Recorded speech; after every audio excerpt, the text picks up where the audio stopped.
Judge Joe Brown's all-new barbecue sauce and seasoning. Justice in the form of flavor. Law firms will take this as a retainer. What? It must be a law firm where they hungry as hell. Now you gonna help me with this parole I'm dealing with?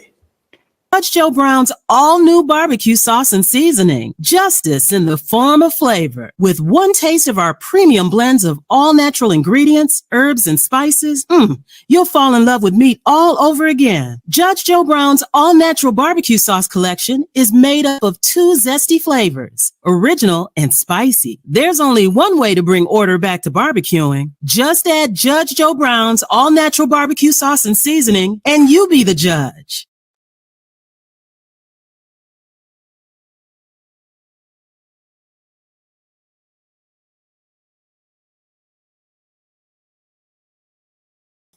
I forgot I muted myself. Hi.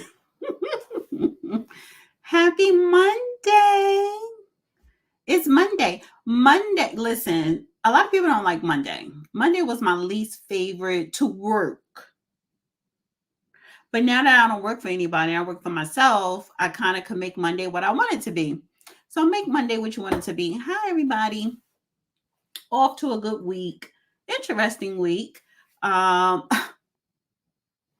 Let me pause because we are officially in Libra season. Yes, honey. Before I forget, before I say all my hellos, before I do my monologue, before I, do the intro, like the button, all that, before I do all that, we are in Libra season. Comprende?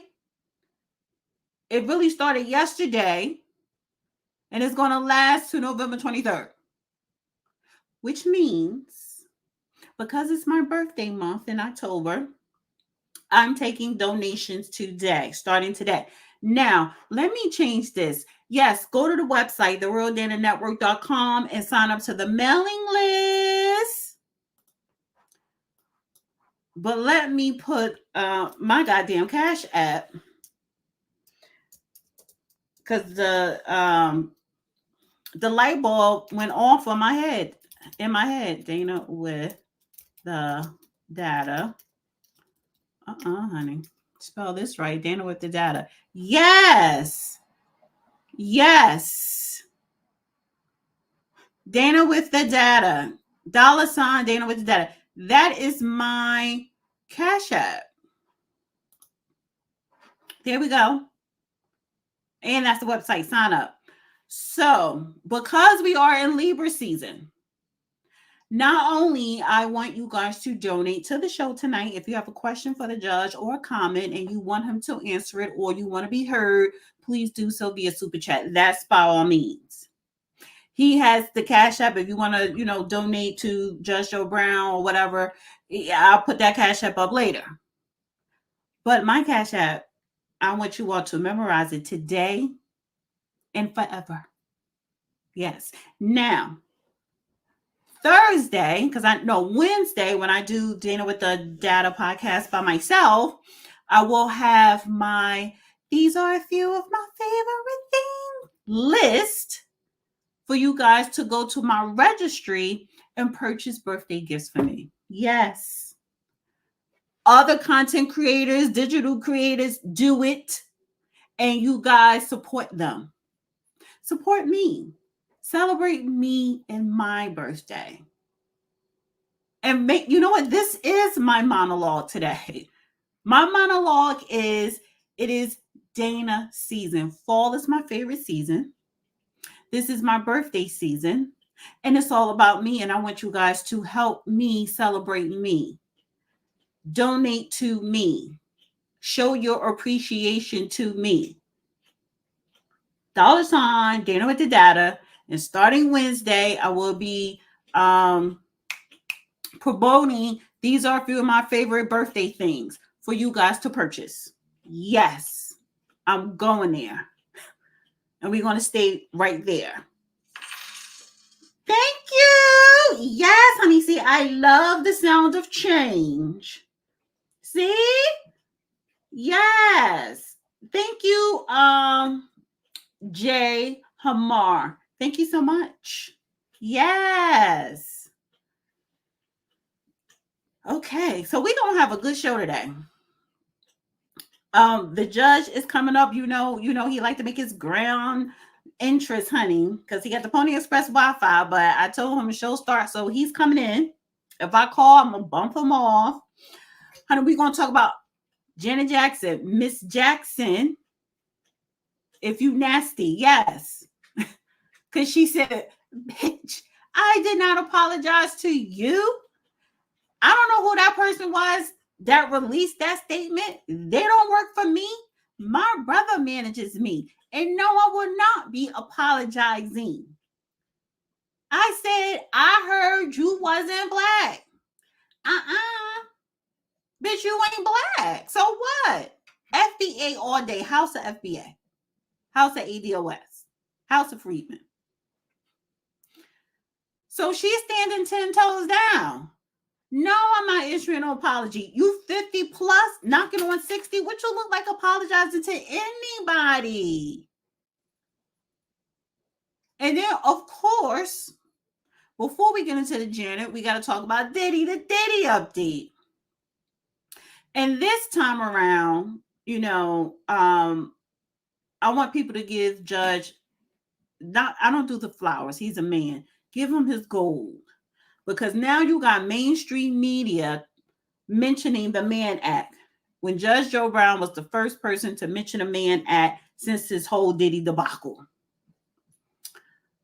So we got to do a Diddy update. We got to talk about the celebrities, and I kind of want to go a little bit deeper, pause, into consent versus victimhood. Who's on the tapes? Yes.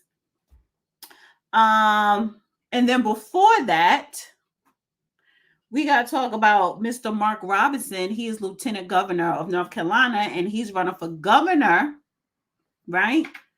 And honey, of course, scandal comes up a month before election.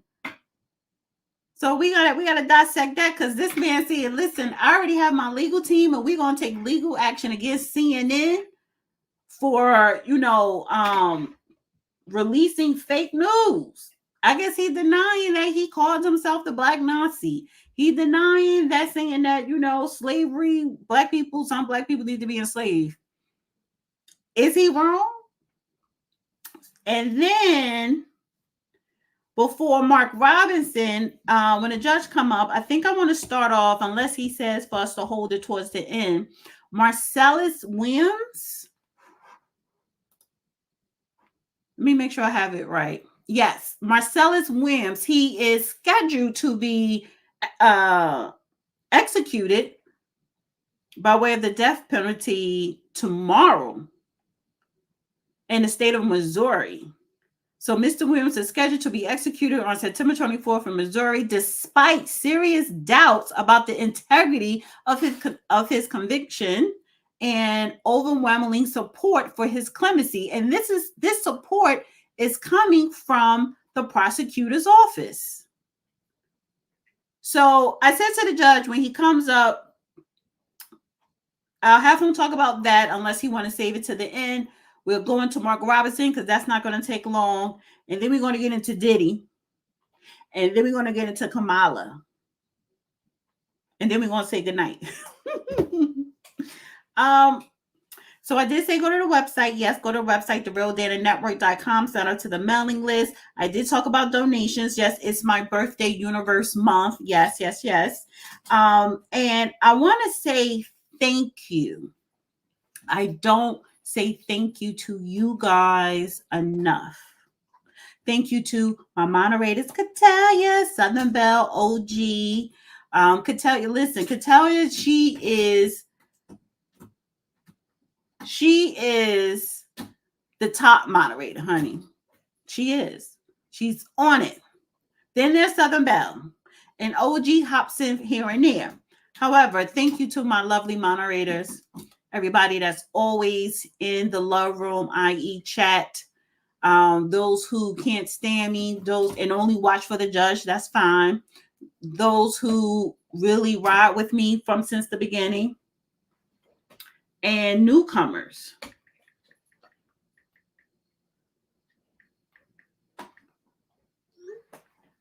So I want to say thank you to all of the listeners. And I want to give a special thank you to you guys that email me or message me on X or message me on Instagram, whether there's links to stories, clips, like when, other people, YouTube clips, articles, or questions. Thank you to everyone that send me information, trending topics. Thank you. Keep it coming. So whether I talk about it or not, you never know. A lot of times I can't get everything out, but I get a lot of my ideas and inspiration from you guys that actually reach out and send me stuff or tag me and things. So I just want to let you know that I appreciate you. Thank you, and continue to do it. Please hit that like button. Please share this video. Yes. Hello to everybody on X. Please like and repost. And the judge just texted me. He's getting on, so he should be popping up soon. Yeah. Thank you, Mika. Yes. What else? Oh, next week, Tuesday, is the VP debate. And I will be doing another watch party. Thank you. I will be doing another watch party on the VP, and I'm going to invite back the New Party podcast and a couple other people. Thank you, Dennis. Thank you, Dana, for standing with the grassroots. We have love for you. Yes, you know what? I'm grassroots media, and I love it. And this is where I want to stay. I want to stay and grow in grassroots because I don't want to be under corporate thumb. I don't want to be under somebody else's private corporation and their agenda. I want to do me. I want to brand myself, evolve. What are you doing? Why are you chewing on that? Can you stop? Stop it. Let me see. Oh my God. Why is my dog? You know what? I'm out, as soon as the judge come up, you're going out my room. Because now you are you know how you got the little fly swap? Well, he done chewed the damn thing up. He's getting into chewing habits. He's chewing up socks. He's starting to chew shoes, honey. And now he just sat here chewing on a fly swap. I can't. We went to the vet. Oh, honey. Let me say this first. Thank you, Sis Bell 74. Happy pre-birthday, Bella. Thank you. Love you.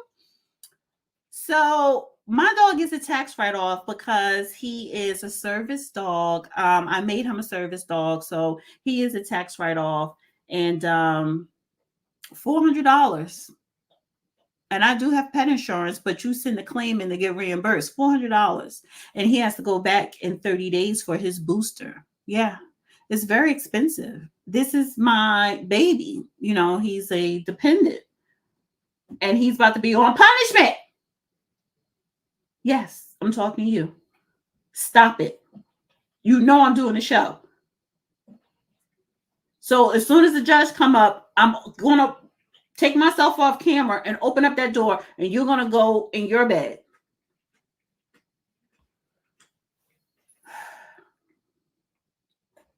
$400 for the vet. I love him. So yeah, I just wanted to throw that in.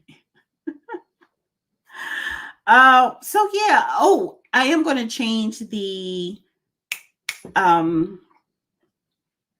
poll because I want to know if you guys listen. Are you team Janet or are you team Kamala? Why Black people, FBA and non-FBA Black people, were coming for Janet? No, boo-boo. No. And because she didn't say she was not Black. Janet just said, I heard. Well, she heard it from the judge. She heard it from Tariq Nasheed. She heard it from me. She heard it from all of the grassroots people that actually spit truth and knowledge that she's not Black. So that's why she's just said, listen, I haven't been following, but I heard she's not Black. I heard she's Indian. And it's nothing, and she says nothing wrong with Indian. They're beautiful people, beautiful culture. She said that. So why are people upset? Oh, I'm sorry. The delusional sheep who are on the Kamala Harris plantation because her lineage is of slave owners. She's not descendants of slaves anywhere in America, in the Caribbean, not even in India. They're slave owners, Irish to be exact. And the mother is high up on the caste system in India, her family. So they own slaves, or they owned indentured service in India. So she's not FBA. She's not ADOS. But let's hold that for now because we're going to get into Janet a little bit later. Hi, Judge. Hello there. How are you? Okay. Phone ran dead. Had to let it charge up a bit so I could get online and do this thing here. Okay. You have that hat on. Look like you went fishing. I was You on went fishing today? No, I was on a hunt.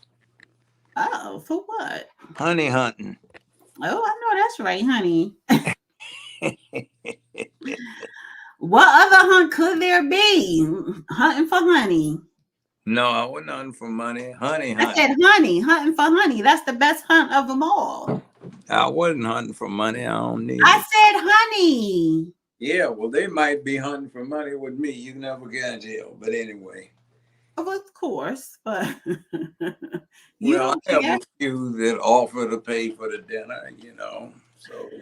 But you don't care. Well, it kind of has to be. There's a little bit of this thing about being able to relate to somebody. Women can clue you in on the other side of things. Sometimes you need to listen. You don't always need to follow, but you have to do the guiding, but they can do the advisement. Sometimes you do the guiding, they do the advising. Okay. All you ladies do it. I'll take that. So, okay, let's get into it. With most of them today, they're scared of stuff. And why do you want to do that? Why don't you just enjoy yourself? Why are you always speaking out? Because it's the thing to do. And I have to do what a man has to do. So there you go. Now, what are we doing for this evening?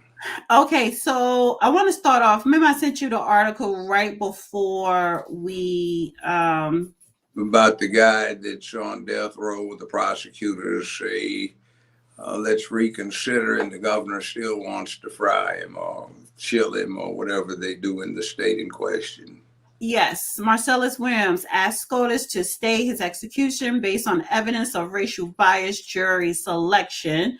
I'm pretty sure you skimmed through it or read it. Mr. Williams is scheduled to be executed September 24th in Missouri, despite serious doubts about the integrity of his conviction and overwhelming support for his clemency request. This is a picture of him. Marcellus asked the United States Supreme Court to stay his execution based on newly disclosed admissions by the trial prosecutor that he removed at least one Black prospective juror based on his race. St. Louis County Prosecuting Attorney Wesley Bell has confessed constitutional error in Mr. Williams' case based on the new evidence of racial bias during jury selection, among other issues.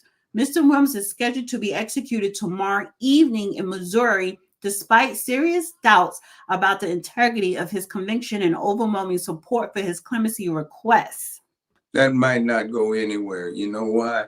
The racial bias has to be apparent from the record, not what somebody who was exercising the challenges was thinking. It has to leap out at you. For example, I got the then youngest person in the world on death row off of death row, got a unanimous reversal of his conviction by the Arkansas Supreme Court. I think that was 1984, 85. And it's Batson is the case. And I raised the Batson issues at trial. And I demanded that for each challenge, since I was raising that, the prosecution be required to state his reasoning. So one of the effective indicators that there was a Batson violation was when the prosecution said, I challenged this person because they were a member of the NAACP, and the state thought that would prevent it from getting a fair trial. Well, the U.S. Supreme Court had specifically said membership in organizations advocating racial equality is not a sufficient ground to rely upon to challenge for such reasons, and if relied upon as a prima facie Batson violation. So I got the prosecution for each challenge they made to state their reasoning on the record. And every single challenge they made was deficient under Batson. Now, he hasn't been strapped in yet. And what wound up happening is with 23 minutes before the scheduled execution, I was in the big conference room, and there were about 30 phones in there, 30 lines that led in, and each phone had a red light on it and a distinctive ring. And 23 minutes before the boy's scheduled execution, and he was 15 years, 2 weeks old on the date he was supposed to be executed. 23 minutes before that, 2 phones rang simultaneously. I looked at one, the warden said, you get that one and I'll get this one. And we both picked up at the same time.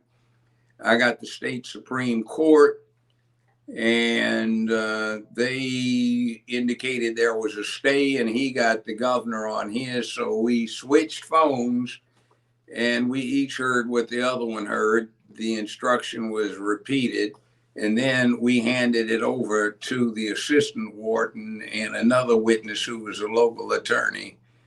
And each of them swapped phones, so there were witnesses to the fact that there had been an official stay. So the boy didn't get executed, and the Arkansas Supreme Court unanimously set his case conviction aside on Batson and 2 other grounds. So he had a smart lawyer. So in this case, the prosecutor said they had an error, and the prosecutor is petitioning to reverse. I know, but the problem with this is the general rule is the Batson violation has to be apparent from the record, not somebody coming after the fact and saying what was on their mind. So it's going to depend on whether or not there's something that got done or said during the discussion of the challenges. In other words, during the voir dire, there'll have to be a transcript reviewed of the voir dire process. That means to speak seriously. Voir means to speak, and dire, D-I-R-E, or dire, depending upon how you want to pronounce it, means to speak direly or seriously. So depending upon what was discussed during that point, during the jury selection, it may or may not wash. So it says this morning, the Missouri Supreme Court heard oral argument on the prosecuting attorney's appeal from the circuit court's denial of his motion to vacate Mr. Williams' conviction and death sentence. More information about Mr. Williams' innocent case appears below. His execution is scheduled for 6 p.m. Central Time tomorrow. Governor Parson has yet to act on his pending clemency petition, which has garnered overwhelming bipartisan support from across Missouri and the rest of the country. So what I'm going to do, guys, I'm going to copy and paste the link to So you guys can't go and support for Mr. Marcellus Williams' execution to be stopped. And I would like for you guys to, sign the petition for that. So I'm going to post that in the chat and in the description below. But by the way, that's nice, but it has absolutely no effect on the courts. It might on the governor. Well, yeah, that's what it says. Urge Governor Parson to stop the execution. He can, but let's see what happens about vacating it. So this has gone past the state Supreme Court, and they've gone to the U.S. Supreme Court. That's a good luck. Usually, if you get a Batson violation these days that sticks, the state Supreme Court will see it. Mm-hmm. But this is going to be a case where even if the prosecutor says what he said, the law is more concerned with what happens to deliver due process free from prejudice, bias, and bigotry, so that the process is equal, just, and equitable. And it should be apparent from the record. I don't know what they're going to do with somebody saying, although this doesn't look like we did anything wrong, it looks neutral on the record, this was what I was thinking. That may or may not suffice depending upon the other circumstances of the case. Mm-hmm. By the way, this is what I was saying about Kamala Harris's tacky ass, was how many times has she stood up and done this where she says, Your Honor, or Your Honors, plural, talking to an appellate court, in the interest of justice, the state recommends that these charges be dismissed, conviction reversed, or set aside. And that just says prosecution is not always supposed to be about getting a conviction. It's to deliver justice for the people. And the defendant is, in fact, one of the people, or could be, for that state. So sometimes that happens. We'll see. I've had a bunch of, I think, 42 first-degree murder cases I tried as a defense lawyer where the death penalty was demanded. None of my clients got executed. None of them are on death row. So this is what I'm going to do. For the sake of time, I'm going to clip this segment and upload it. And in the upload, I will put the video of this man, this TikTok person, explaining the actual case on why he was arrested. Because I don't think you feel like hearing that. It's 4 minutes. I don't mind. I'll listen to it. I mean, I used to do it to earn a living for 50 years. So, go right ahead. Okay. Let's see. Let's go here. So this is Marcellus Williams, and tomorrow, September 24th, he will be executed for a crime he did not commit. Unless something changes, I'll have something you can do to help with that at the end of this video. So let's talk about how we arrived here. In 1998, this woman, Leisha Gale, was brutally murdered in her home. She was taking a shower when police say someone, who they accused Williams of being, broke into her home that was located at the end of a private gated street. Someone who got access to that gated area. And they say the 42-year-old woman left the second floor bathroom and was walking downstairs when police say she encountered who they believe was Williams or someone on the landing. At some point, she was stabbed 43 times with a kitchen knife from the home. I'm just going to pause it there. Someone being stabbed 43 times, that's a crime of passion. There is a ton of anger and hatred it takes to stab someone 43 times. It is almost always someone who knows the person, or like a serial killer who has a ton of anger and hatred and has chosen this individual to be the outlet. Someone robbing a place who gets surprised doesn't stab someone 43 times. Get a couple of pillows, stack them up, take your fist and slam it into the pillow as hard as you can, and do it 43 times in a row. And those pillows aren't fighting back. There aren't all the other elements of making noise and getting caught. It's not the crime of a burglar. Her husband didn't get home until end of day, I think it was, and discovered her when police came. They collected hair and fiber samples from her hands, from her person, and then months went by with no leads, no anything to go on. Her family put up $10,000 as a reward for information that led to a conviction. And not long after that, an inmate named Henry Cole and Williams' girlfriend, Laura Asaro, named Williams as the culprit. At the time of the conviction, Williams had just started serving a 20-year prison sentence for robbing a downtown St. Louis donut shop. No forensics evidence tied Williams to the crime scene, but a jury convicted him of murder and burglary. They found all these fibers, all of these things, hairs, etc. None of them matched him. There was nothing in her home that tied him to ever being there, but he was convicted anyway. Williams' attorneys have argued that both informants stood to benefit from their cooperation with prosecutors and that their stories sometimes changed or conflicted with other details about the killing. Both of the witnesses have since died. There was nothing that linked him to this crime. There weren't witnesses that saw him, scaling the wall in the gated community, or evidence that he had been at a store nearby where it happened, when it happened. And there was no, like I said, DNA of his inside the house. What they have found since, however, is DNA testing found an unidentified male's DNA on the knife that was used. Doesn't match him, doesn't match the husband, doesn't match anyone who was known to be in that home. So almost certainly it is the killer's DNA. And still they plan to execute this man. Due in large part to this man, Attorney General Andrew Bailey, not wanting to say the state was wrong, or maybe just wanting to watch another man die. They've already executed 2 this year in his state. He claims that the defense created a false narrative of innocence in order to get a convicted murderer off of death row and fulfill their political ends. He's making it about politics. Marcellus isn't. He's just trying to not die for something he didn't do. Here's what you can do about it. They're doing a virtual sit-in, a vigil for Marcus on the 24th.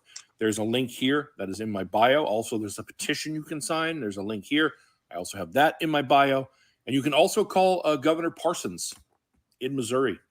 Call his office and leave a message. I think if a ton of people do that, there's a good chance that he could give a stay of execution, and this can get worked out so that hopefully a man who did not commit a crime won't be executed for it. There's no justice for the victim or the family of the victims if the wrong man dies for the loss of their loved one, as the real person is out there living their life freely. So yeah, if you take a moment to do that, I'd very much appreciate it. Okay, my reaction to that. Okay, I thought the DA or the prosecution was joining in the motion to stop the execution. He didn't say that though. No. He's just a TikToker who just informing people of the actual case that happened and what is happening now. But and then just informing people, hey, if you want to support to try and sway the governor, to issue a pardon, this is but he's not. One of the salient points is that the prosecution is joining in the request for the stay. He didn't say that. He should have. He was saying, well, not only did he not say it, he said that this was happening because the prosecution was insisting on the execution, which is a hell of a lot different than the prosecution joining in the request for the stay. He's also dead wrong about something. As I said earlier, I've handled a lot of homicide defense cases, first degree death penalty demanded, first degree just life, which is not as stressful for anybody involved in a whole bunch of second degree murder cases and voluntary manslaughter. Let me say this. His point in the beginning is totally invalid because what happens is people do not react like they do in the movies. Somebody throws a knife and the guy goes thump, and falls over. That's not going to happen. Somebody comes in and stabs the person one time and they fall over collapsing and dies. No. What happens unless you sever the spinal cord, rip out carotid arteries, or you go in through the armpit and you get the thoracic artery there, or you go down this way, which the Romans used to love, straight down, and you get the lead into the brachial artery, or you get the femoral artery where somebody bleeds out. The mechanism, I'm getting to the point. He was talking bullshit about somebody had to be a serial killer or very angry at somebody. Usually the result of the fact that the person doesn't keel over and do something is the thought process from talking to some of my defendants, whom I won't reveal who they are, is like, stab the guy and nothing happened. Stabbed him again and nothing happened. This dude is Superman. Damn. I just stabbed him twice in the chest, and it was hard for the knife to go in and nothing's happened. I had to tug it out. Stabbed him. So after you stab the person 20, 30 times, then that accelerates the process of collapsing the circulatory system. The blood pressure drops and you get blood loss quickly, and the person goes unconscious, and then you see something. So the story he told about the 40 stabbings is actually quite typical of an amateur doing it. When you get something where somebody takes out one or two people with just 2 stab wounds, you're dealing with somebody that knows his business, and you start thinking organized crime. So I'm just talking about what happened. This is important because I'm just saying I didn't want to dissect his video. I'm not going to dissect that. I'm just saying that if that's what's happening, the 40 stab wounds, it's got nothing to do with anything other than indicating that the person was an amateur doing what he did. And I just wanted to abuse the public of this because somebody out there might wind up on a jury. So, don't consider what I consider. Listen to the judge's instruction. But the reality is that if somebody stabs somebody 40 times, 30 times, it's not necessarily a sign of depravity. Right. It's just, wow, why doesn't this person show some reaction? Now, that said, they have to do better than this if that's what they're relying upon, because this guy said that the prosecution was still adamantly insisting on the execution. But what you just told me is that the prosecution is joining in the request for the state. Now, when the prosecution does that, then something's up, which gets the appellate court's attention. But the problem is that if you are also relying on one of the prosecutors saying, my thoughts were evil because I was trying to exclude this person because of a racial bias, a Batson violation, the Batson violation usually requires that it be apparent from looking at the record, and you can see what the person did without dealing with why he did it. And that indicates the state of mind in terms of whether it was a racially engendered exclusion. The prosecutor confessed. It doesn't make any difference. That's what no. I know, but I'm just. Let me just say this. The reason why the prosecutor is on board with overturning the execution, because he confessed that, yes, he removed a Black person under racial bias from the jury. Well, yeah, I get that. His conscience is bothering him, but that's not enough. It has to be looking at the record. You can tell what the person did from the record, because people change their minds. It's like buyer's remorse. You wanted this, you just wanted that, you had to have it, you went and got it, and then after you get it, you don't like it. Let me say this. What if it wasn't, and we need to wrap this up, but what if it wasn't his conscience? It was the defense finding this out and accusing the prosecutor, and the prosecutor said, yes, I confess. So that's not what I'm talking about. In other words, it has to be apparent from the record. You have to be able to read it and say, wait a minute, this guy challenged this juror because he was a member of the NAACP. No, that's specifically forbidden. So if he did that, then that's an automatic Batson violation. If he said, on the other hand, when he was challenged about why he was exercising that preemptory challenge, he just said, the way he was making eye contact, he was shifty-eyed and he was squirming in his seat. And the prosecution is merely using that as an artifice to conceal the fact that I don't like the guy being in the NAACP, but he doesn't articulate it until later when the conviction has already been there. That won't work. Because this is why I'm against the death penalty. And I don't. We could go in more detail about the death penalty on Thursday, and because it's like, and it's my fault because I said I want to start interjecting more legal. Yeah, well, I'm just telling you what happens in the reality. So, the death penalty, by the way, in my opinion, I call it postnatal abortion, but what it actually does is the death penalty for a certain type of person is actually an incentive to commit murder so that somebody takes his life because he doesn't like himself and he's essentially suicidal. So a lot of times the murder occurred because he was consciously or unconsciously trying to provoke somebody to do him the favor of killing. I call it suicide by neighbor. Well, I'll just say this. Let's pause here and we'll pick up the conversation of the death penalty on Thursday because Thursday's show is more designated to legal. But I want to encourage people to go to the link that I posted in the chat, and I'm going to post in the description. And if it's sign a petition and sign your name to ask for the governor to pardon Marcellus Williams, please do that. You know, he can stay the execution and let it be worked out. Yeah, not pardon, stay the execution. Yes, I'm sorry. Stay the execution. So I just want to get it out there. And, you know, if you guys are just listening and you can't click the link, send an email or call the governor's office of Missouri saying that please stay the execution for Marcellus Williams. So, all right.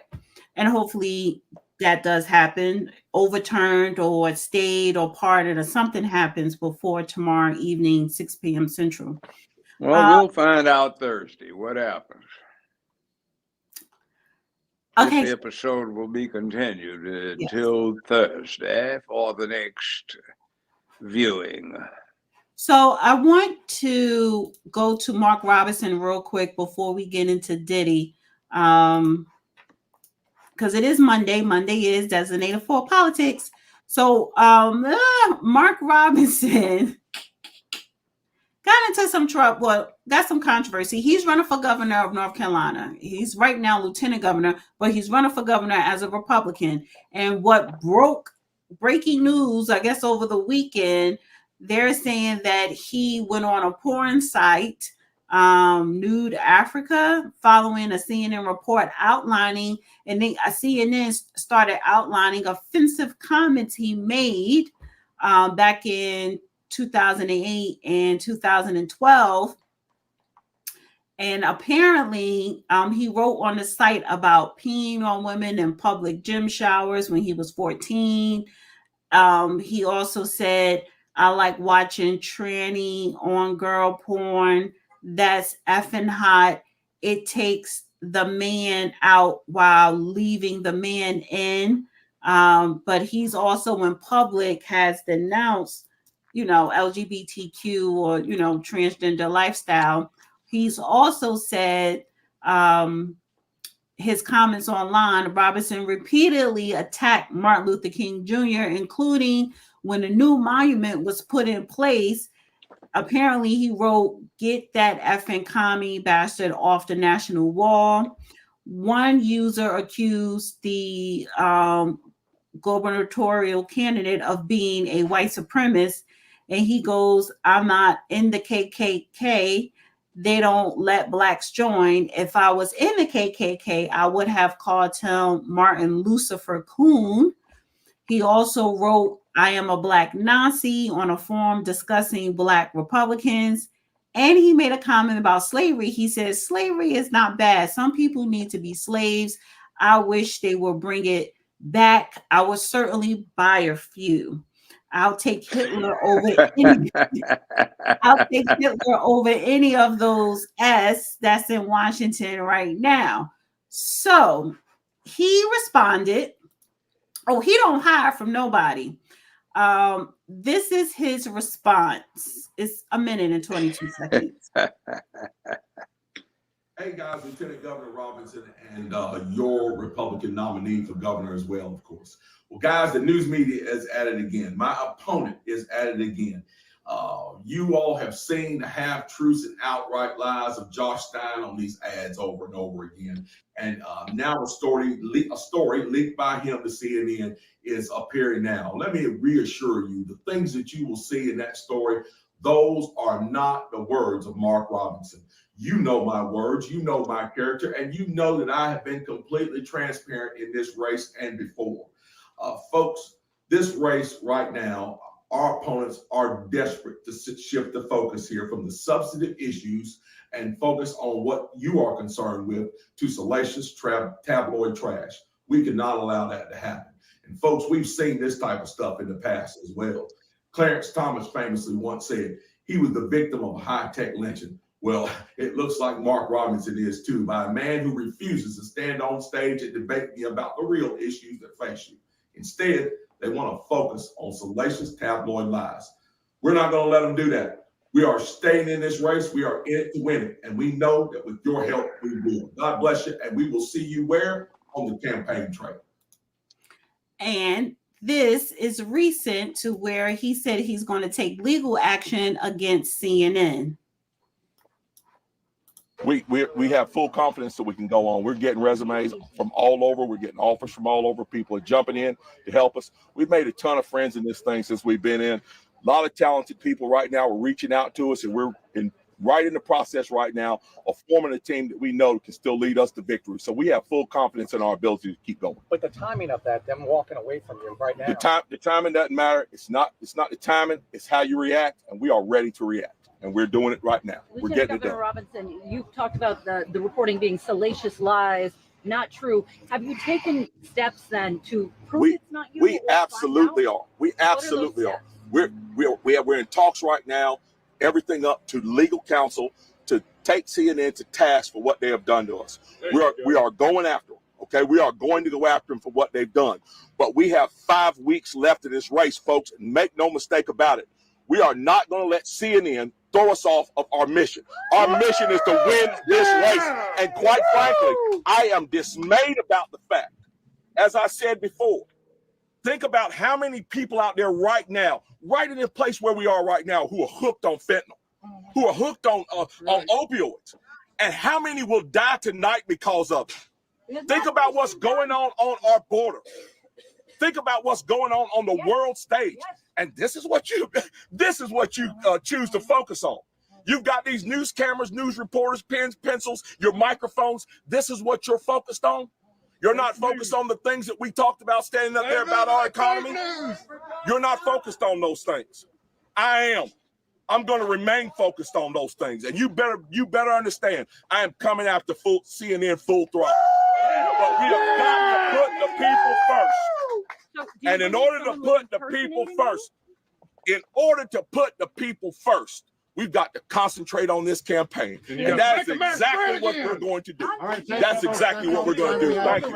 No more questions. No more questions. Hold on just a second. No more questions, because you're from Greensboro. And in Greensboro, when I made history as the first Black lieutenant governor of North Carolina, you did not knock on my door. Don't knock on it now. Well, damn. Listen, if I was in North Carolina, I'll still vote for him. Well, we don't look. First off, did he ever admit to this? No. Second thing is, there is no way in hell that they could have found this out about him. And that indicates that it is an invention, a fabrication, AI stuff coming in, and it's just dirty tricks, by any means necessary junk, typical of the Democratic Party these days. They have no scruples. They have no moral fiber or character, and they have led through their policies to the disintegration of the traditional nuclear family and the character of the republic. So I'm listening to this. How would they find out that he had gone on any of these lines. How would they get his records? There's no way for them to get them. So it's an invention, most likely. They can, I'm not a tech person, but you could have like a tech person kind of do a background on, I guess, your email or whatever, going to certain sites. And No, you can't do that. Not the way they have right now. Like, for example, if you have Safari through Apple, you can't do that. Apple can't do that. Law enforcement is upset because they can't do that. it So does it sound would crazy. be It sounds crazy. it would be absolutely impossible unless he said, here, have my phone or have my computer and go through it and I'll give you the passcodes. I don't buy it. So it's a fabrication. It's like in the debate, there are no American soldiers in any combat zone anywhere in the world right now. Remember that? And then the camera panned around and all those soldiers, where the F are we then? You know. Oh, by the way, they just deployed more U.S. soldiers over there to, I think, Lebanon or somewhere over in the Middle East. Lebanon. Real quick though, just real quick on Mark Robinson. Isn't that a violation for you to even go in somebody's history of? Yeah, it is. So, of course, the Justice Department is not going to go after one of their own, and they'd probably try to prosecute him for something using lawfare, but that's the way they do it. My concern is AOC came out saying we have to make some restrictions on free speech to prevent misinformation, which is dangerous to the republic. That little Nazi bitch needs to go take her ass back to South America, wherever in the hell she came from. And then we've got the cum queen humping hyena talking about she's going to set up a misinformation bureau. And Waltz is talking nonsense, the same thing that the stupid ass little dumb shit AOC was saying about we need to restrict free speech. The Constitution clearly says there shall be none, particularly when it comes around to politics, and the way to defeat something somebody says that you don't like is to offer something more rational, logical, reasonable, and analytical to counter it so that a consensus can be reached. That sounds just like the clowns sounded in 1934 in Deutschland, where Nazi Germany was getting set up.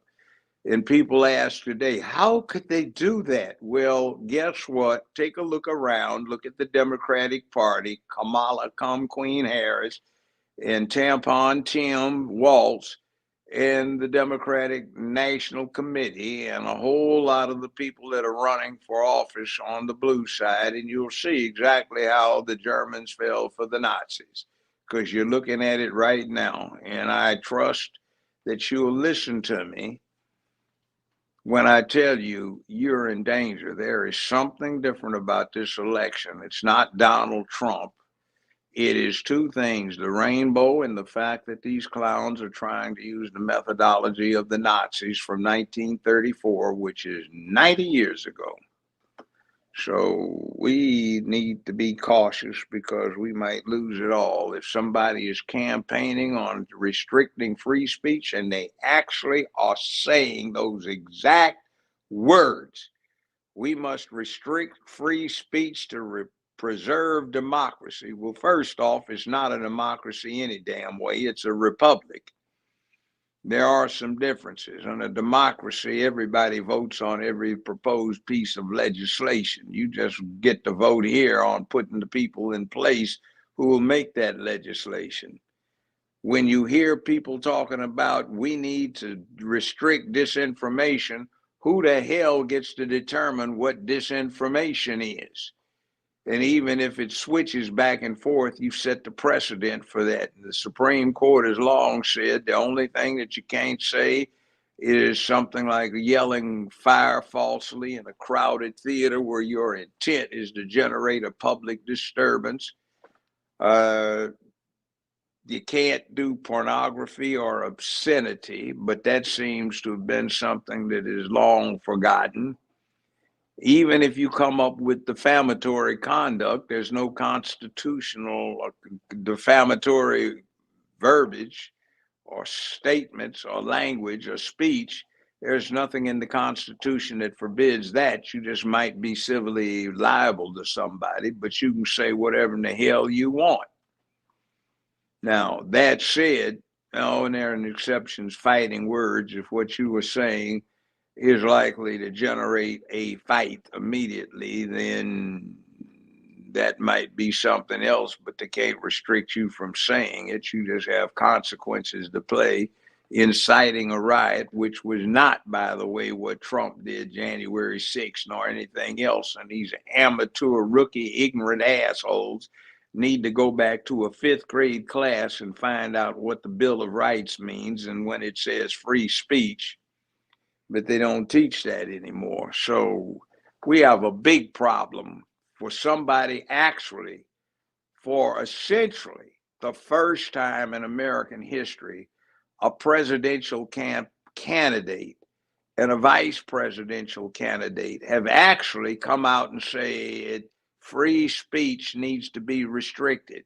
Not pornography, not obscenity, but free political speech needs to be restricted. The idea, the audacity to come out and say something like that is unprecedented.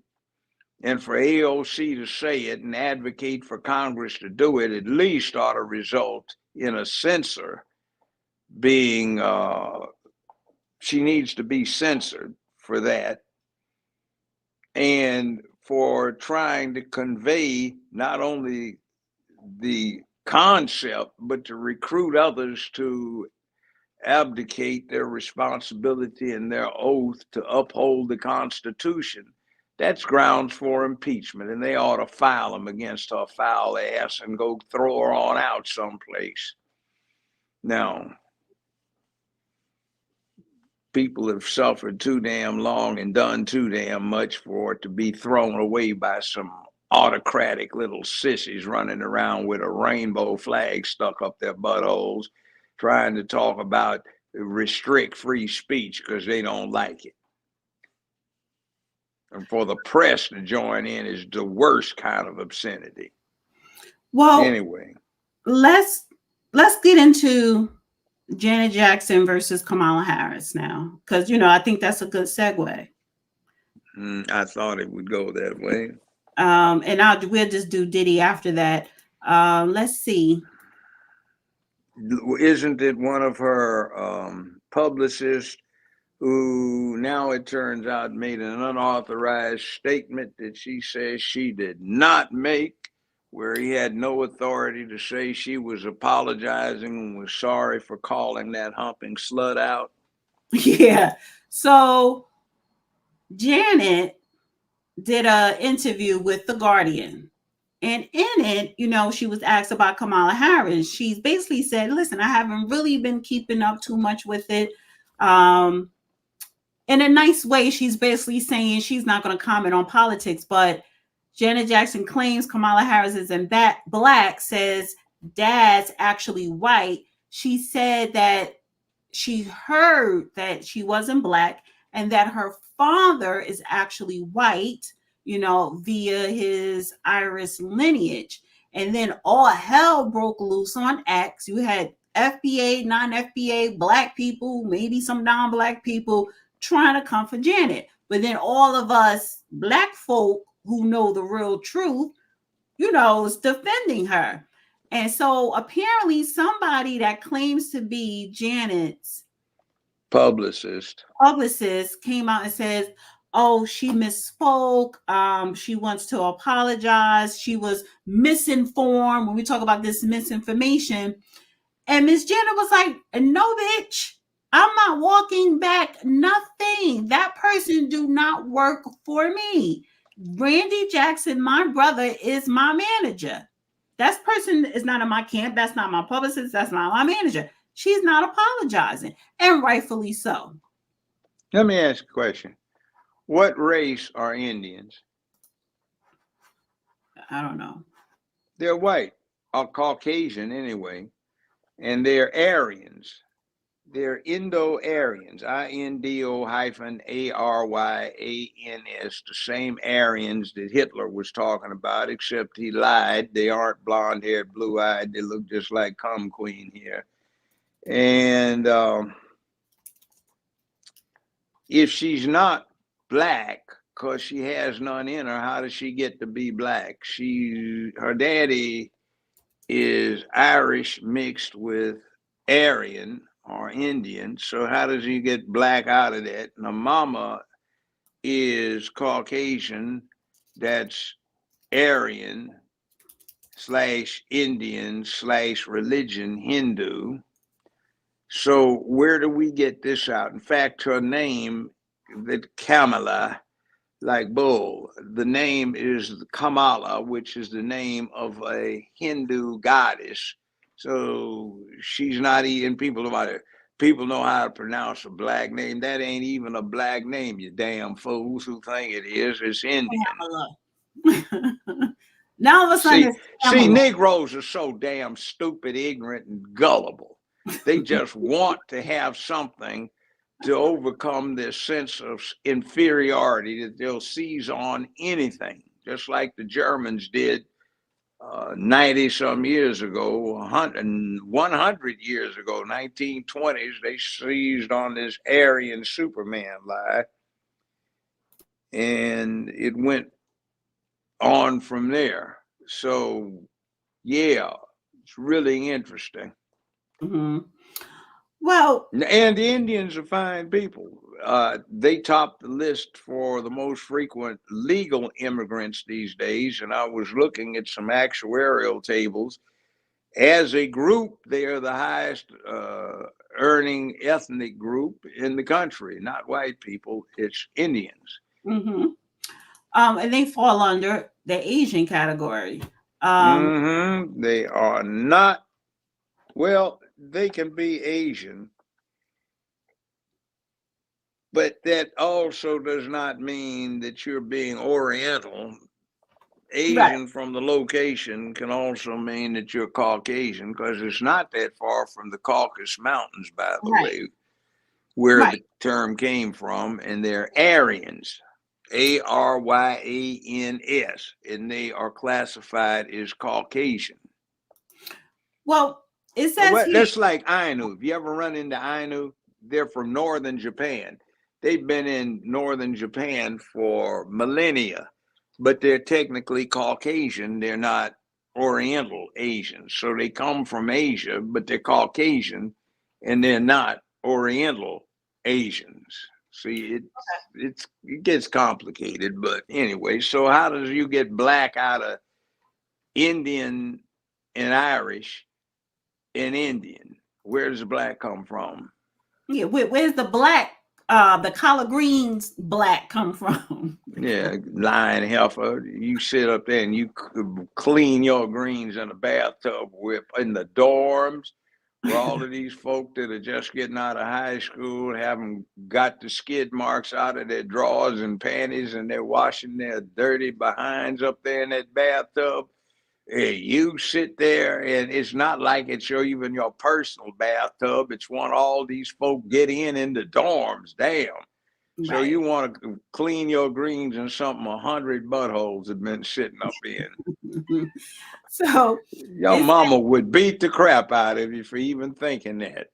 And then Tupac, she was smoking a joint listening to Tupac when Tupac was 10 to 11 years old.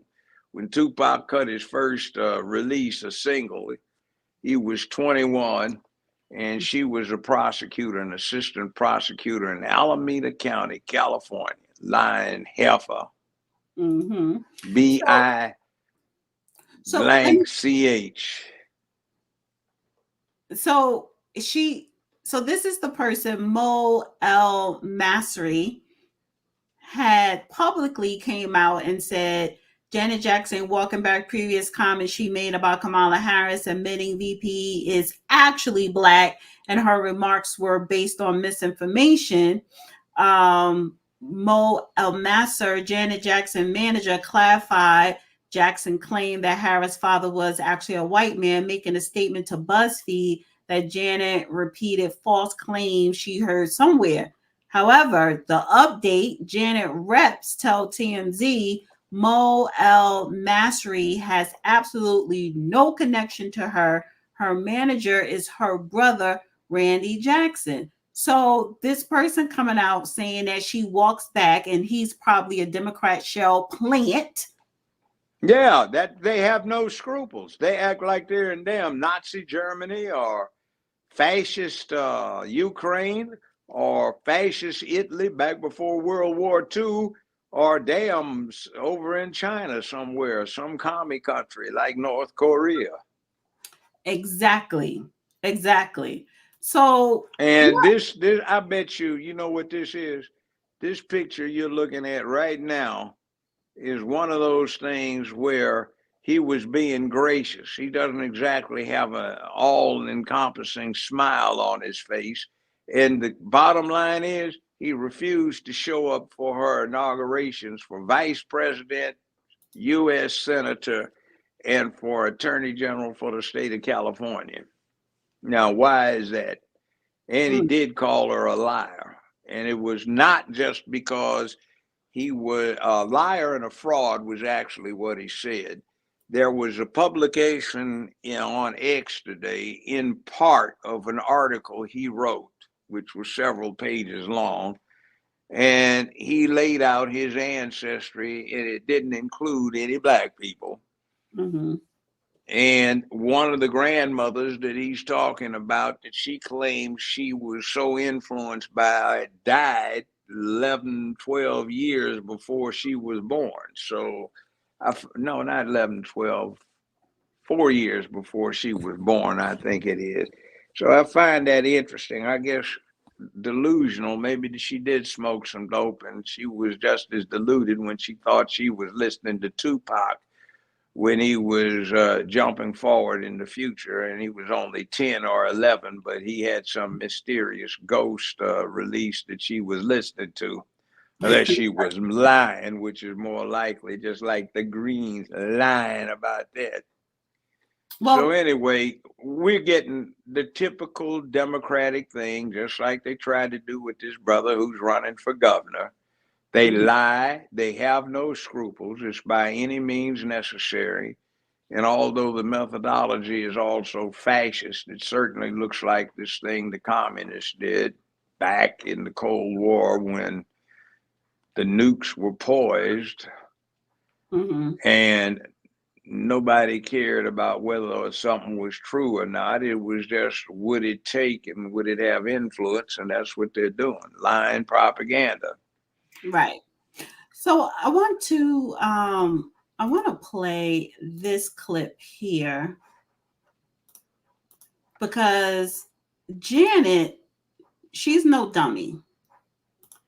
And I think one of the reasons why she knows Kamala is not Black, it stems from California and when her brother was going through the court. So I want to play this clip here. That could mean life in prison. And cases like this can depend on the testimony of the child accuser. In general, the child will be able to recall and recollect with some detail the incident, and that is persuasive to a jury, even if it is the only testimony that is available. Jackson gave a wave when he was released after booking. He's scheduled for arraignment in January. Michael's been a long-time resident of Trump Tower, and last night the Donald strongly reiterated his defense of Jackson with Larry King by going after the accuser's mother. She's had plenty of experience at going after people, and she goes after them viciously and violently, and I saw a story and I read another story about some of the things she's done. And I don't believe it. But you know what it's like when an indictment comes down. It's tough. It's presumption. It's tough. It's tough to win, but I have a feeling he's going to win, Larry. The interesting thing is I've known Michael from many different standpoints, and Michael would spend a lot of time with my kids. I have beautiful kids, and at the time, like at Mar-a-Lago, and even in Trump Tower, the kids were very young. Michael would come, play with the kids. He just loved children. He was not a child molester, and I am certain of that. He loved children. He'd play with my son Eric and my son Donald, and he'd just play with them forever. He loved children, but he was not a child molester. And, you know, that whole final saga of Neverland and the police and what they did was, I think, a very, very bad part of Michael's life. So why is Kamala Harris in that photo speaking? Because she was doing guess what? That's She what she jumps was, on San board. Francisco deputy city attorney.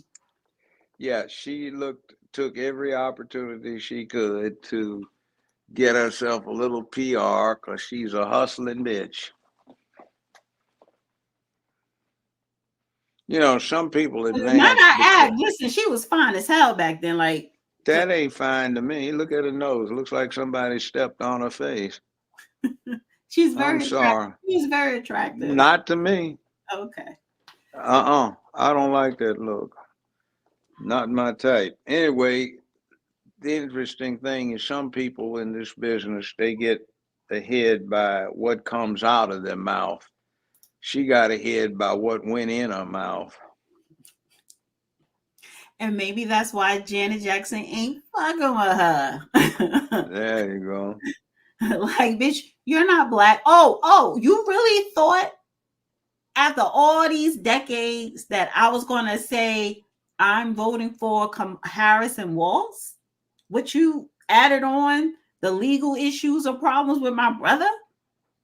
No. How Kamala do it? You think I'm only going to do anything specifically for black people? No. And by the way, I haven't seen that in the news. You came up with a good little slant there. That's interesting spin. And it looked like, and what was it? NBC was listening in on us too? Yeah, we're going to get into that when we get into Diddy. But yeah, so Janet is not dumb. She's been in this business for over 40 years. She knows how the game works. She saw your clip when you said Kamala's a piece of shit and she ain't black. She's seen it. I'm pretty sure. And the other thing is, Janet Jackson didn't do the casting couch from what I hear, but no, she actually has true talent and worked yeah, hard. But the other thing is Kamala, until she just stumbled onto Soros. I wonder if she did Soros. That's in Mnuchin. That's why they got so enthused about her. But she slept her way to the top. She did the casting couch real nice. She avoided any need to display real talent. Mm-hmm. And she getting old now. She an old hoe now. Got wrinkles in her face and needs that magic makeup to cover it up. Nobody's interested. So Janet did receive some backlash. I don't think she did much. There's some loudmouth sissies running around loving the idea that somebody can stand in for their mammies instead of them being men and running things. They got a mammy up here on top, just like raised them in their house. Well, D.L. Hughley is the biggest mammy. Yeah, well, he acts like he had a mammy going strong. Makes him feel comfy. So it says Black comedian D.L. Hughley, Democrat, is blasting Janet Jackson in the support of Kamala Harris. But I thought the Democrats' campaign was protect Black women. Janet Jackson is a Black woman, a descendant of American chattel slaves. Kamala Harris is Indian. Indian Jamaican women whose ancestors were slave owners. This right here is the main reason why I will never give a F about telling the harsh truth about Black celebrities. I would stay shadow banned for dragging you diabolical sellouts. This is Harriet Eve on X because she posted DL comments. Janet Jackson questions if Kamala Harris is Black in new interview. Wow. Just wow. Janet Jackson claims Kamala Harris into Black, says dad actually white. All I know is Kamala looked like she did when she was in Oakland, but Janet don't look like she did when she was Penny. Oh, please, fool. What the hell Woman was... is in her late 50s. What the hell does that mean? Exactly. Mother Nature and Father Time jumped their ass up in there. So he goes, surgery. Yeah, I saw that. What the hell was in that iron? Kamala Harris looks the way she does because her mom from India and dad from Jamaica. Janet Jackson looks the way she does because she has a plastic surgeon.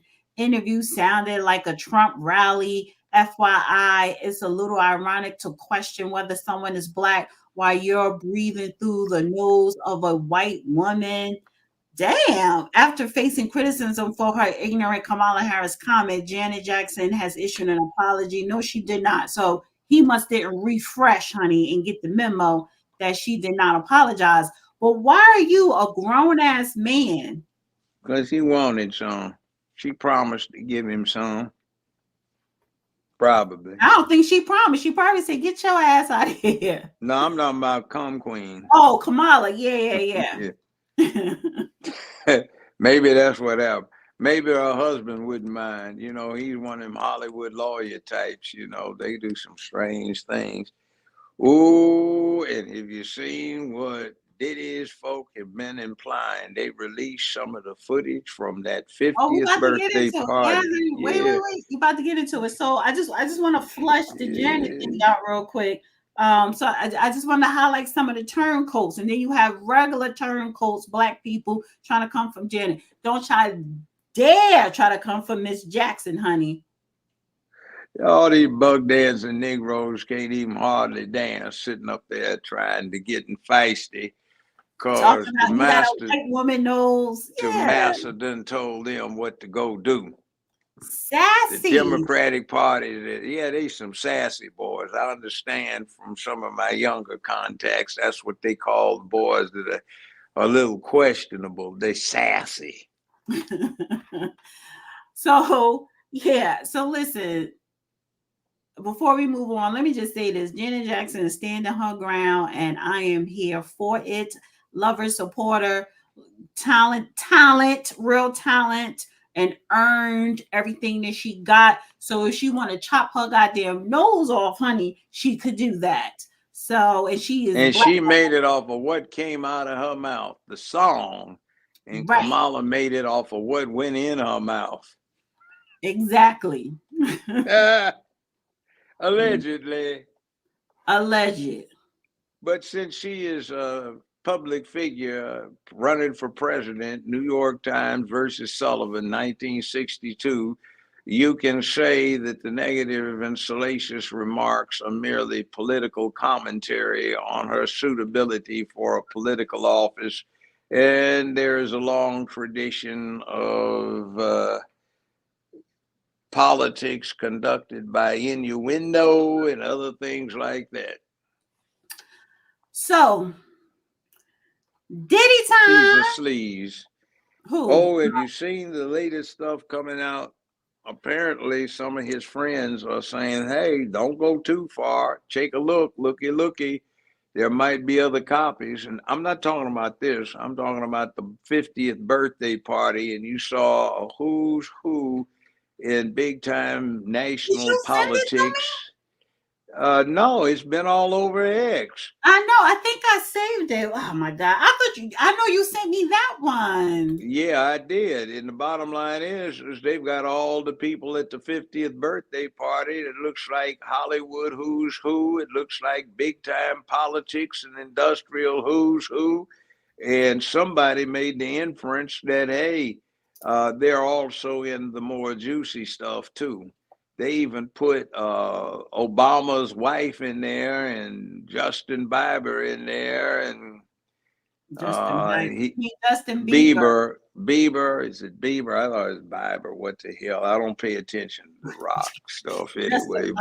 Youngster. How old is he? 19, 20 years old? No, he's grown now. I think he's like in his early 30s now, or 30. So he's still he's young married. man. He Anyway. has yeah. He's married. He has a Well, kid. he ought to be ashamed of what he let himself get put through from what he says, allegedly.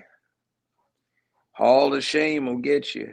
Well, he hasn't said anything. Other people. Oh, yes, he did. He's made some statements, but they were a while back. And one of them is the stuff that got released allegedly from him turning a little bit Christian and talking about the expose of the Hollywood music industry and what went through. So I'm just saying, hey, it's 21st century, I guess, supposed to be half the population, but isn't. Okay, so here's the thing, though. I don't know, but it's all kind of a little flaky. Because since his arrest, his music streams have went up 18%. So he has money coming in. But they're trying to get it. They're trying to seize it all, the feds. Yes, they are. Apparently, well, I mentioned last week that his lawyer is trying to get him removed from Brooklyn detention into Essex County, and that's in Newark. But apparently somebody posted on Facebook, Diddy has been moved to Newark, New Jersey Federal Detention Center where he will be held until further notice. That hasn't happened. See, a lot of people are just throwing stuff out there so that they could go viral and trend and get clicks and likes. Oh, I know that. He is still in Brooklyn. How do I know that? Because I actually went to the FBOP and looked it up, and it says location MDC Brooklyn. So it is public information, however. And then they put him on suicide watch. That usually means they're getting ready to kill somebody. It's so not funny. So why are you laughing? Why are we laughing? I had 42 first-degree murder cases, death penalty demanded, and a whole bunch more. Killing ain't no big thing to me. Well, I mean, gallows humor.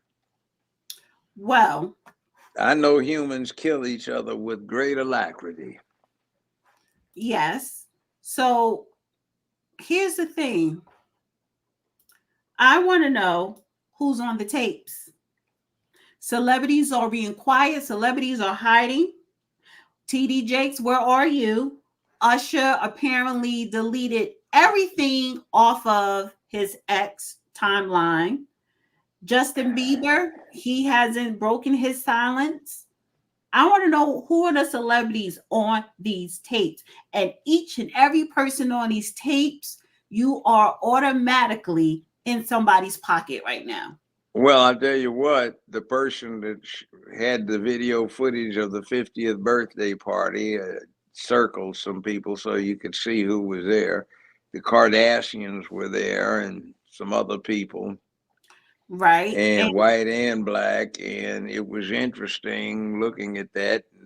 The message kind of was some of these people in here are on some of the more interesting tapes.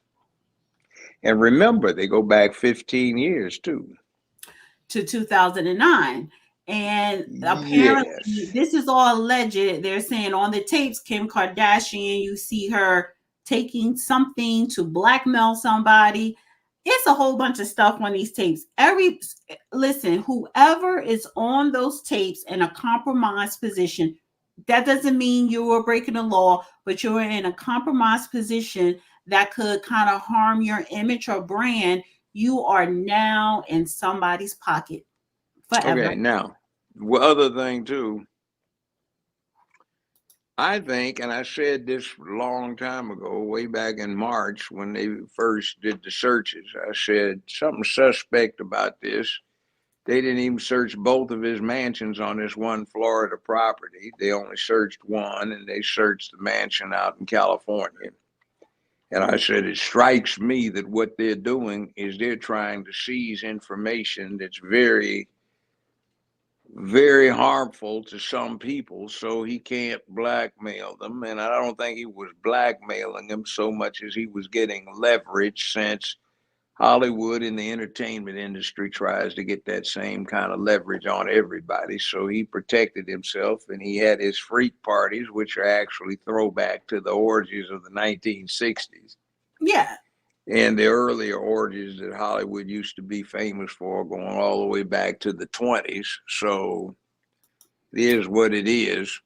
And he overstepped himself, but maybe he's got copies secreted elsewhere, and somebody that released this thing, allegedly it's supposed to show his 50th birthday party, and some of the people that were present in the 50th birthday party atmosphere were present in the freak shows. So yeah, I mean, you could go and to by the way, somebody's, but a lot of these functions are outside, so you could go to somebody's party and function and have a good time and leave. We want to know who are the people that stayed and got the well, baby that's put on them. 15 years. I would probably presume, well, I would presume there are a whole lot of people stayed. And did you see the interesting thing on the tapes where they visited the place and they showed how so many of the bedrooms across the back of the mansion, you could go directly outside or look directly from outside in? Well, before I find that, let me say this. This is Art of Dialogue just posted this. He said, new video surfaced, Sean Diddy Combs telling guests at one of his legendary white parties in the Hamptons that it was time for the kids to go home and the real partying to begin. Let's see. The Hamptons, oh hour my. left. So get extra comfortable, kids, because after that, y'all gotta go. It's a wrap for y'all, because this thing turns into something that when y'all get older, y'all don't want to come to. Okay? So, you know, let's just start to get our groove on a little bit. In an hour, we put the kids away. It's all good. Hey, DJ, let's hit it. Let's do it. Come on. Okay, now. Kids have like an hour left. So get extra comfortable, kids, because after that, y'all gotta go. It's a wrap for y'all, because this thing turns into something that when y'all get older, y'all don't want to come to. Okay? So, you know, let's just start to get our groove on a little bit. In an hour, we put the kids away. It's all good. Hey, DJ, let's hit it. Let's do it. So that's in the Hamptons? Yes. That's not in Florida, and that's not in California either, is it? No, it's not. However, he said, but you see, put the kids away. Yeah, but you see, way this thing goes is that you have these professionals who are performing in these various rooms, and the guest can walk through and get inspired to do whatever nature inspires them to do, looking at the scene. Or you can say they're instructional, live instruction. And I imagine if it's a typical freak party, people get invited to participate with the pros. So I guess the flavors depend upon which room somebody's in. And then there are open rooms where people can get a group thing going on. And then there are closed rooms and all kinds of other stuff. So yeah, he's the one that is the party arranger for the in crowd. So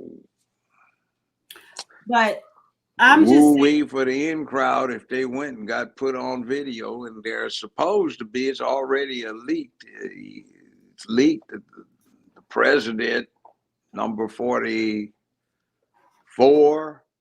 and number 43 and 44, and his wife, and maybe a daughter or somebody are in there too on some of these video clips.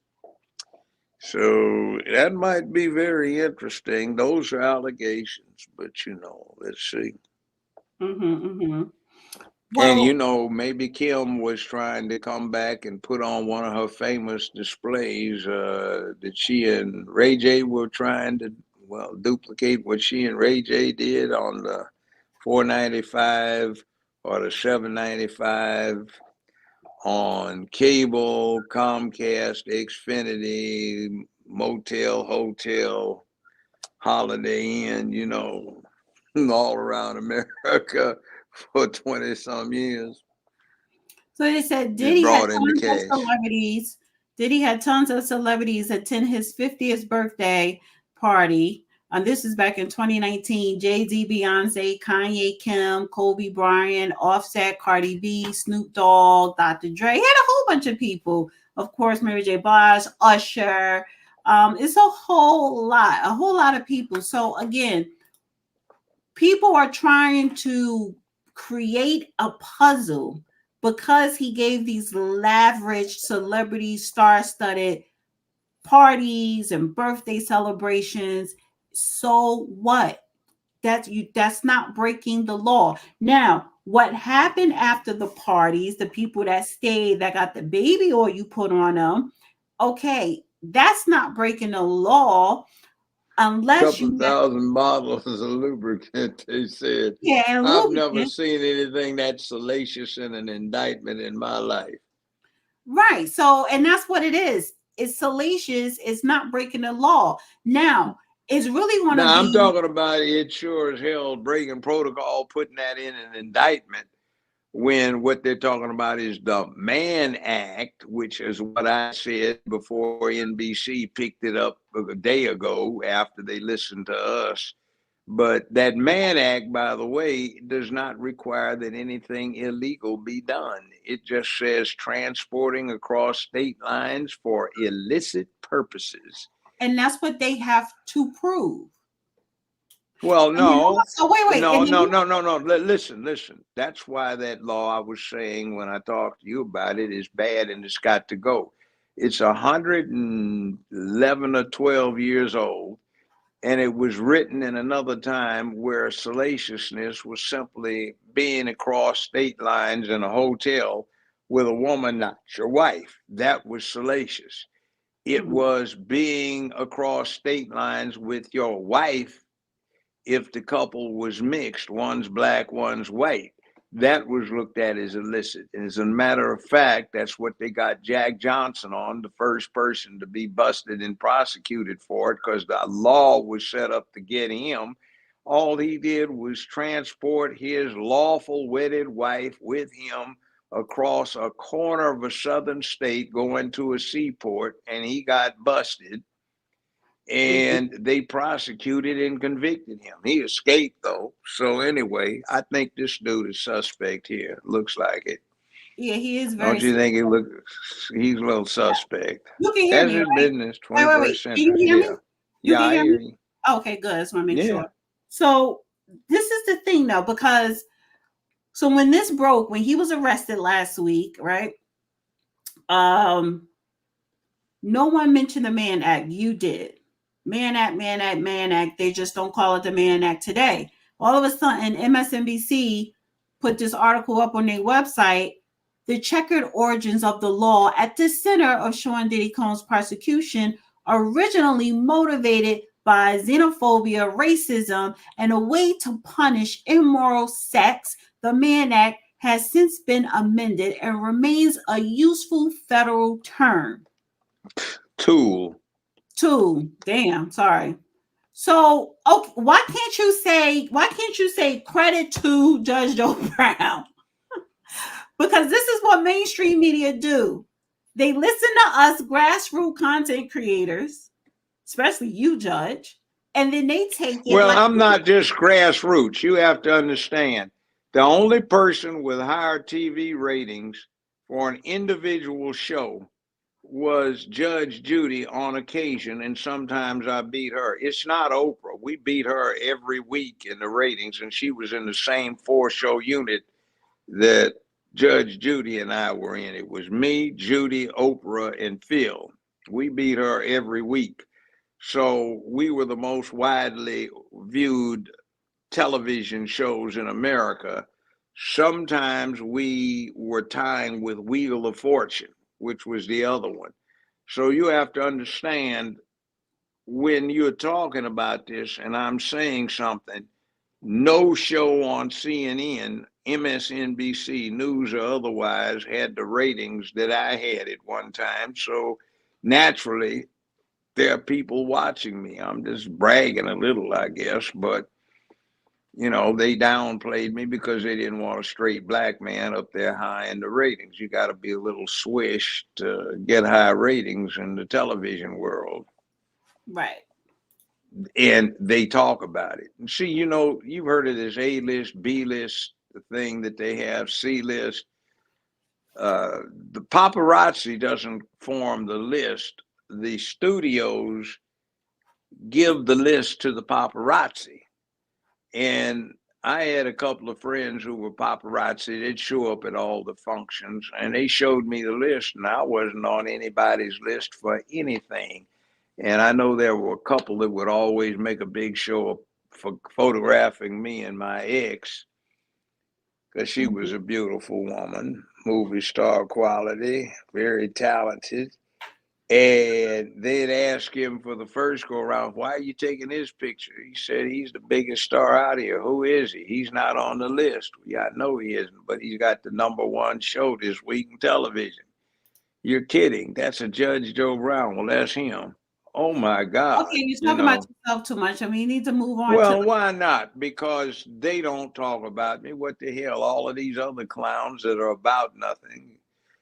Or talking about themselves every week. Judge, no, but I'm talking about, you know, they like to talk about themselves, like what's his name, Charlemagne the Great and all the God and all that goody stuff. No, but They okay, talk so this is the thing, though. But this is the thing. For you to be retired, right? You've been viral for the past 3 months. You're viral right now. Even though I me, Ricky, get on you about just hopping on any and everybody's podcast without them filling out our paperwork, but that's for another day. However, how many times did you go viral in the last 30 days? So much. And then what about our show? Me and you do. Exactly. They lie to us. We hardly get anybody looking. But how the hell do we go viral if we are on anybody else's thing? Right. So yeah. Getting back to the Mann Act. The Mann Act, it seemed like it's only used on black men. That's about it. Well, I used to run into it 40 years ago when I represented a lot of pimps and hoes in Memphis. And I was serious when I was talking about that, pimps and hoes. There's Mississippi, which is on one side of the street, Memphis is on the other. And that P-Valley nonsense that they glorified, that was a real deal. So a lot of my dancers who also had pimps, so to speak, they'd be working down at P-Valley and they'd sell a little nookie on the side too. And some of them would be over here at the dog track in West Memphis, Arkansas, just across the bridge from downtown Memphis. So I'd always be getting Mann Act clients who got busted because they were over in Arkansas over here. In one case, it wasn't even a prostitution thing. You were kind of joking about it, and it's a real situation. This guy ran into a woman he'd gone to high school with. She worked over there. She got off work. They ran into each other at a nightclub. They decided to come back to Memphis. She had an apartment over there, but she had some nosy neighbors. So he wound up, he was under surveillance for some drug stuff. They never did get a drug bust on him. But he filled up her gas tank and they went across the bridge in her car. And the feds busted him in the hotel room, charged him with Mann Act. They were trying to coerce him into being an informant. Mm-hmm. But all he didn't buy any. It was just somebody he knew. So they rode in one car over back across the bridge. And I was getting them coming from Mississippi back and forth all the time. So, I mean, it was you joked about it. It's like reason to ordinary people. Brothers, listen to this. Men, listen to this. Mann Act can be kicked in and jack you up if, let's say, you meet some lady and she lives in Chicago and you live in Atlanta, or you live in Memphis or in LA, and you say, hey, come on out and see me. Well, I'll get you a plane ticket, and you buy a plane ticket, you go out there, that's for illicit purposes, and you're subject to the Mann Act. It's interesting, when I researched it, there is a whole long discussion in there to show you how racist it was. The senators who were discussing it were saying, now look, what about this? If a white man takes his mistress across state lines, that would qualify. They said, well, yeah, technically, but no prosecutor's going to go after one of us rich white guys or important white guys. That's just to get somebody like that trash.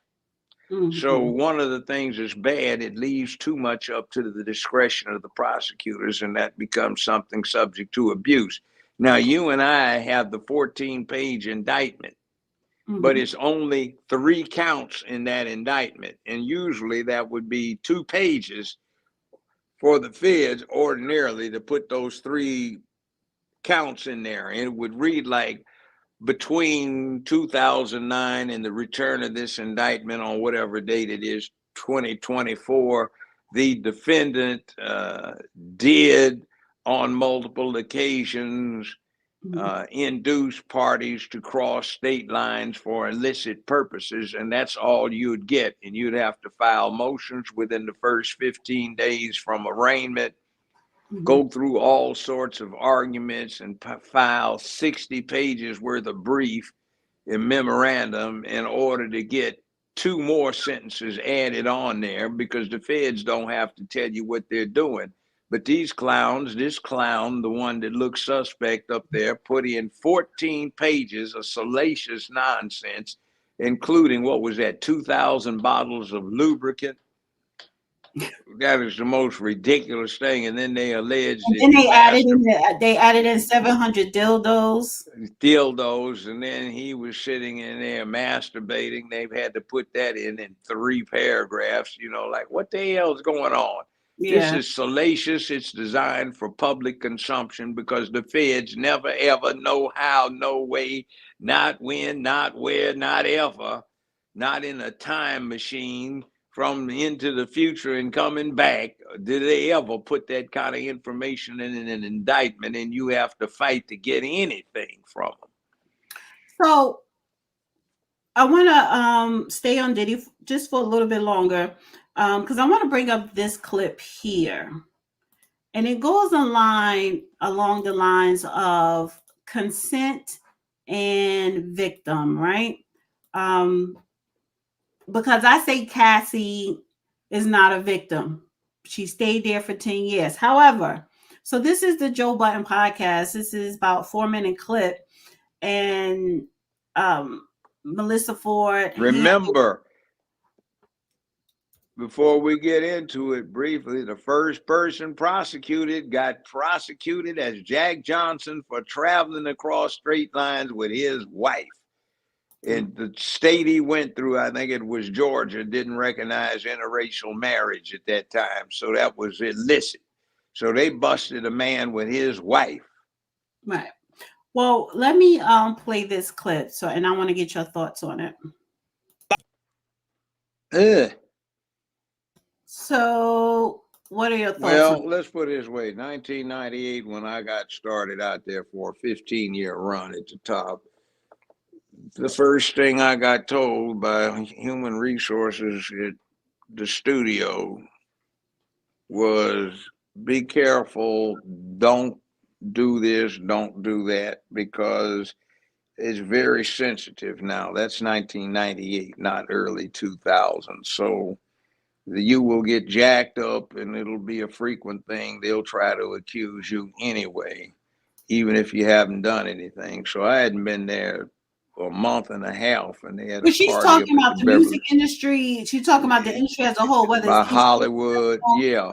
Yeah, but So she was in the video. She was in a lot of videos as well. I Music know, videos. but the point is that it was interchangeable because people went to central casting and Yes, yes, agents sent them to audition. So it was music, rap, acting. television, Yeah. motion picture, yeah, all of this kind of stuff.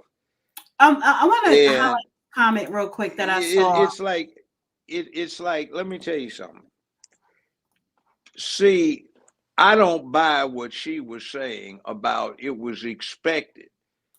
I mean, all of the lectures we got about be careful, beware of, it's kind of hard to square that away with it's expected. Like this little quick story.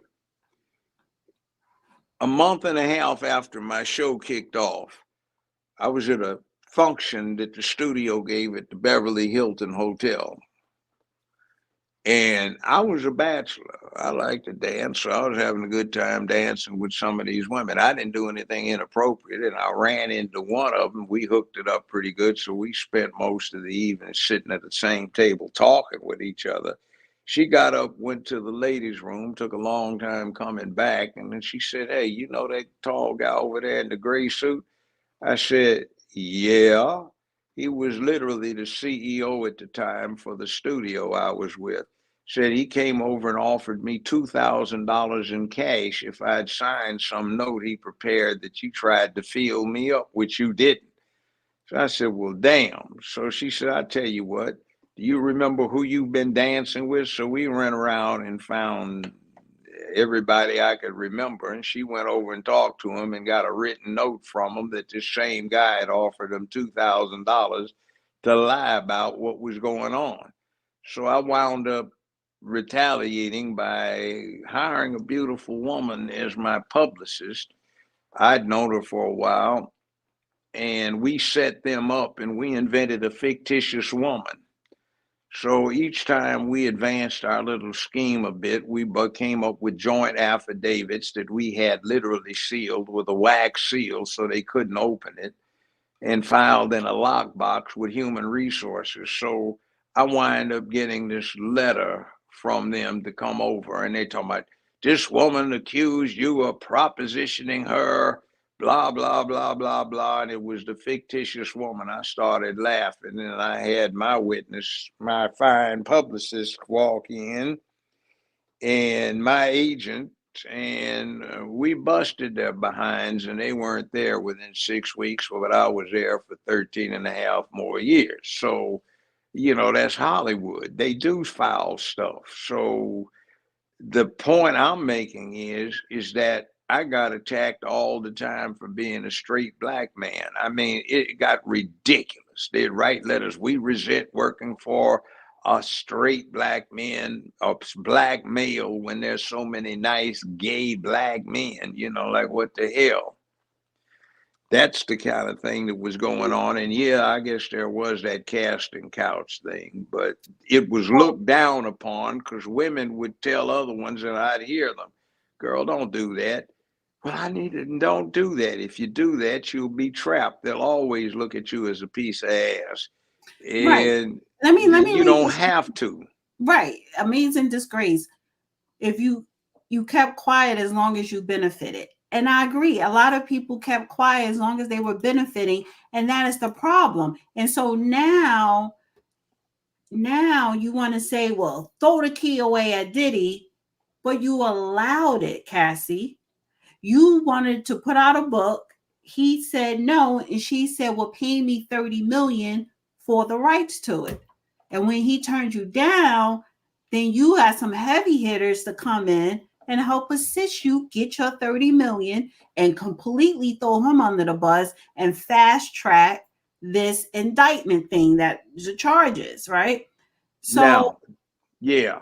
And I'm not saying he's not an angel, but we cannot say he was trafficking. We damn sure can't say nothing about him grooming, because that's nowhere in the indictment at all. We cannot say what other is trafficking and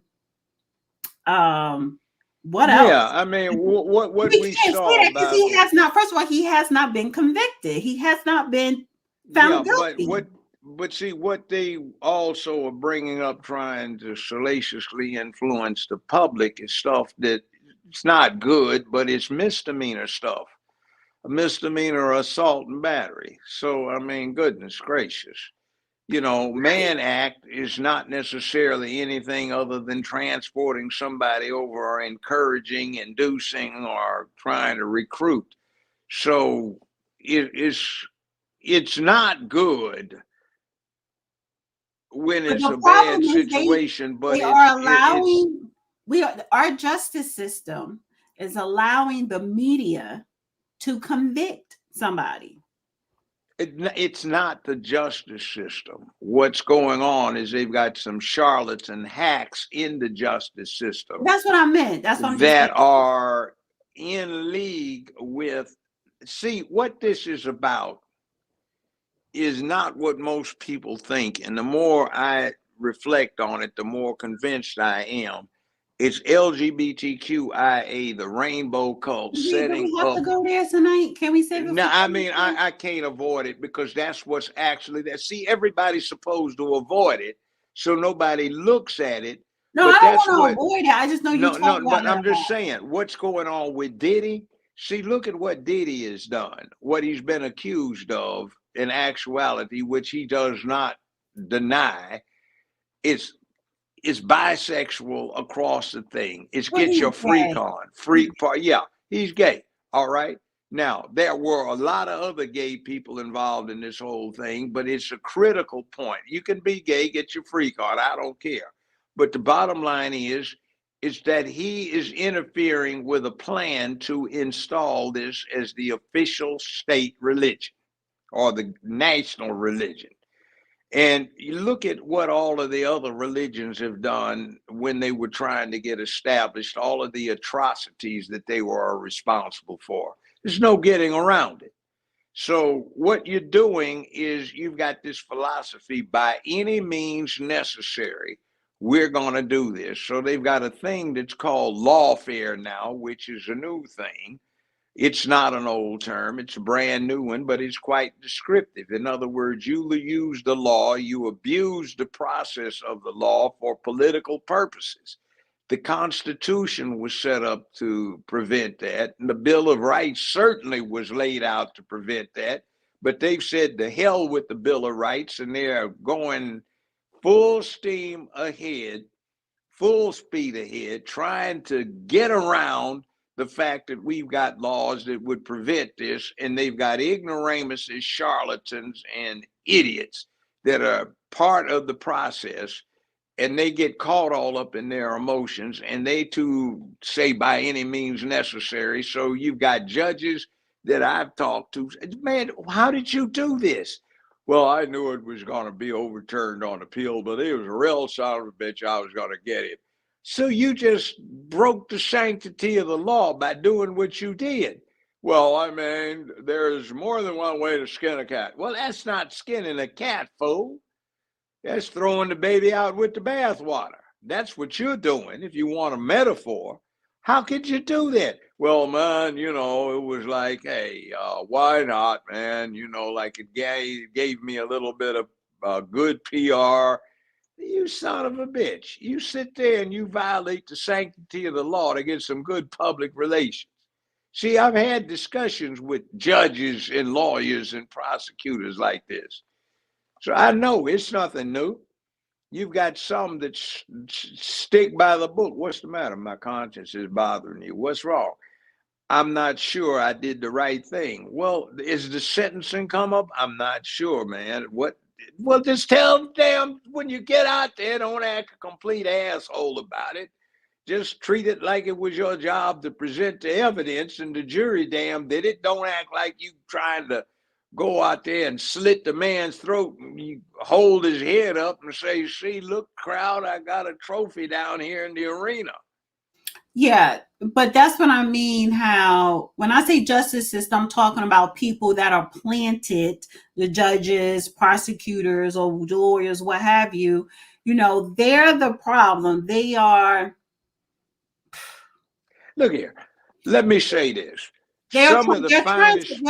They're trying to. Let me just get this out. They're trying to mold this justice system to fit an agenda. Well, yeah, but it's already screwed up. You know how it's already screwed up? The justice system is no longer principally concerned with controlling crime. Its primary function, I've said this before, is controlling surplus labor.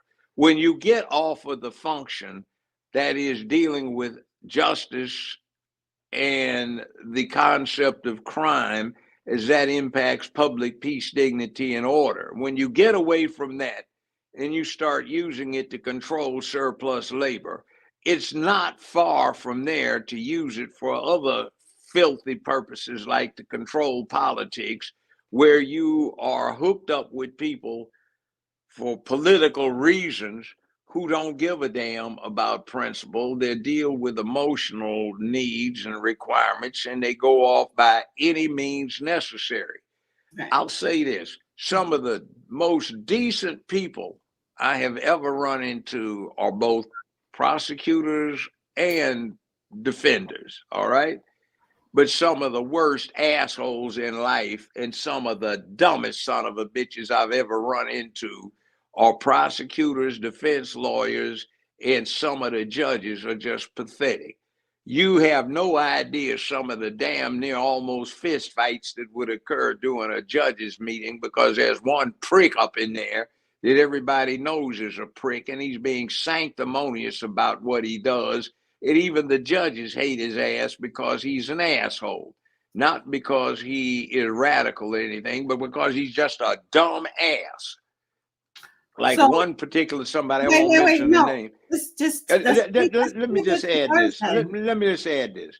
We were at a judicial conference, and this clown that was down here where I was on the bench, he was up there, and one of the good old boys was looking at him. And this guy that he's talking about, he happened to be white. And this good old boy from East Tennessee said, "God damn, Judge Brown, that's the dumbest son of a bitch I've ever seen. I got chickens in my goddamn barnyard that's smarter than that fool. How the hell did he even get his ass out of law school?" Which was a damn good question. But now he's supposed to be this important judge, and somebody's talking about putting his dumb ass on an appellate court. See, you don't need that. And they're human, so that means there's a range from good to bad, from smart to dumb. And a lot of people slip through the cracks. And you wonder how they got where they are. So just because they hold a position doesn't mean they're smart and or know what the hell they're talking about. All right, let's end that because I need to start closing out the show. And Judge Mearsham. Legal stuff, let's just save it for Thursday. Don't elaborate too much on legal stuff on Monday because I want to leave Monday for politics. And I was just talking about dumb shit. I know that's fine, but again, the stories, you don't need one. We don't need a whole bunch of stories. You don't want to hear my stories. No, I don't. And they're amusing. No, it's not entertaining. No. When it's one story, fine, but not another one and another one because they're too elaborate. So one more thing, and I am going to get to the super chats. Thank you, everybody that sent me in cash chats. I'm going to read them, and I'm going to read in the super chats. But I want you to tell everyone this is the last topic. This is the last story for the night, and I want you to tell everybody your Samuel L. Jackson story. I'm not going to tell that one. No. I swear to God. I'm not going to tell that one. I'm not going to tell. No, I won't. Samuel Jackson is a good man. As far as I know, he's not gay, and I'm not going to tell that story because. Okay, wait, hold on. No. If I catch you, I don't care if it's art or dialogue. I don't care who it is. PBD, Megan. I don't care. I don't care how much of a money bag they drop in your lap. If I catch you telling that goddamn story on another fucking platform, that's the end of our friendship. That is the I'm end not. of our I'm fucking not. friendship. I'm not. That's for private consumption. No. Anyway, let's Oh just my put it. God. Let's I cannot just put it you this know way. what? You know what? Let's just Don't put it this tell me way. stories that you cannot say on the show that are funny. Let's put it this way. Let's put it this way. It's funny. It's funny as hell. Yes, it is. But I mean, I wouldn't even say some people wouldn't get embarrassed by it, but you know. I don't think he would. You spoke to that man. It makes He's me older than you. No, he's not. Y'all the same age. No, we're not. I'm older than him by quite a bit. He's No, 70 something. What is he? 72? Wait, I'm about to pull it out right now. He look good as hell. Him and his wife, they look good.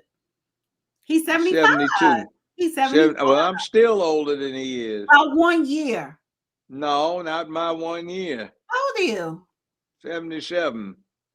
2 years. So what? When's the last time you spoke to that man? It's been a while ago, but I don't tell on the good guys. Let's just say this.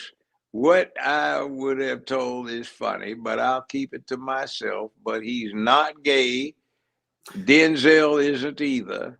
Morgan Freeman isn't either. Yeah. And they don't hang around with Hollywood. So it is what it is. Now. All right. Let me get to the super chats. Southern Belle says, she's a moderator. I was in Memphis last week. I found a sunflower trail close to Germantown. Got attacked by some big old bugs. She was in your neck of the woods. Well, yeah. Watch out for the bugs. Salty balls. What's up, Dana? Tell Judge to promote his barbecue sauce and chicken links. Yes, honey. Should we play a commercial now? If you wish, go right ahead. I sacrifice. Judge Joe Brown's all-new barbecue sauce and seasoning. Justice in the form of flavor. Law firms will take this as a retainer. What? It must be a law firm where they hungry as hell. Now you gonna help me with this parole I'm dealing with? Judge Joe Brown's all-new barbecue sauce and seasoning. Justice in the form of flavor. With one taste of our premium blends of all-natural ingredients, herbs, and spices, you'll fall in love with meat all over again. Judge Joe Brown's all-natural barbecue sauce collection is made up of 2 zesty flavors, original and spicy. There's only one way to bring order back to barbecuing. Just add Judge Joe Brown's all-natural barbecue sauce and seasoning, and you be the judge. And you can get the barbecue sauce on Amazon. You could get it on Amazon. Yes. You have to go to the website to get the other products. JJB, Judge Joe Brown, Barbecue, BBQ, JJB, BBQ.com. Anthony, best wishes, young lady from Scotland. Thank you. It's my birthday month, Judge. My birthday is next month. I know. And your birthday is what? And I never got a 5th? birthday present from you. So that's The all right. 5th? No, The don't say it out loud. No, but it's not the 5th. But don't say it out loud because the whole I month know. of October is me celebrating. But I'll tell you off air the exact date so you know. I know what the exact date is. I just remembered. Okay. And so it says, Janet says breaking. This was earlier. Parson appeal denied tonight for death penalty case. Oh, wow. So it's up to the governor. Thank you, AMK. Respectfully, Judge, I'm a programmer. It can be done. Oh, he was talking about Mark Robinson. And Kevin says, I hope this is being recorded. Kevin, yes, this is recorded on X. You can always go back and watch it on X, and you'll come over on YouTube, The Real Dana, and watch this reprogram. Yeah. Well, let me ask the guy a question, the programmer. Now, doesn't that require some access to the man's system? Oh, yes. It's still breaking the law. Yeah, I know, but I'm just talking about how would he get access to the man's private system unless he let the man in his house, around the house, No, it hacked. You hack it. You hack it. or you hack it. But how do you hack into it if the man's system hasn't been hacked? What are you Well, gonna it get? had, for him to get that information, he had to get inside his system. But let's move on from that. Yeah, but I don't. That's true, but I'm thinking they He's a made it up programmer. anyway. He's a Yeah, programmer. but I don't think. I It's don't think legally, it's these not clowns legally. You did it. legally, you can't really do it. Like you have to have a Listen. reason. I know No, that you can we can just hack move it. on? No, No, I no, mean no, it needs to be said. You no, can it doesn't. hack it. No, listen, because you can hack it. That happens all the time.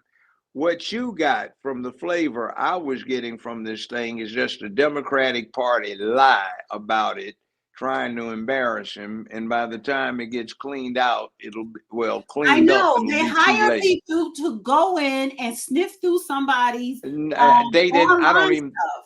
I don't think they even did Okay, that. that's I just fine, think guys. they're I'm flat moving lying on. about it. Gotta move That's what on. I think they're doing. Okay, go ahead. Olivia, Dana, Go you ahead. took us back, way back. You are the road deal. Thank you so much. Appreciate you. 100 Black. Kamala is attractive even now, but that won't mesmerize me into voting for her.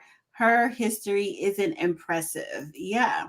She looks like somebody stepped in her face Jaron, to me. you killing that look, Dana. Sorry for being off topic. No, you sent in a donation. You're never off topic. Thank you. Rachel, why is Diddy only one indicted? Had to be a lot of people involved. Exactly. Several hundred, if not several thousand, and in the 14-page indictment for 3 counts, it lists all of these witnesses who actually were the participants. So the question seems a little obvious when the feds take between March and September to come up with an indictment. They usually put everybody in it, names and named and everything, and they don't name any names. So sounds to me like they're trying to protect somebody. Judge, would you be surprised if Hunter Biden was on those FO tapes? No, I wouldn't. Yeah. I saw the downloads from the three laptops, not one. The press is lying to you. There are 3 of them. Okay. And Hunter was trying to be a porn star, and he was sticking it to a whole lot of female suspects, including some that are in the news and related to somebody that are in high politics. Yeah, we're not getting into that right now. I won't, but I'm just saying it's a lot of it. Okay. Freedom. It's a no-brainer. Harris is Indian, and for good sake, why are people going off on Janet speaking the truth? Yeah, exactly. Thank you. Because they are good, loyal Negro slaves. Thank you, Asanta Madoni, and I hope I did not pronounce your name. Asanta, yeah. I can't read that.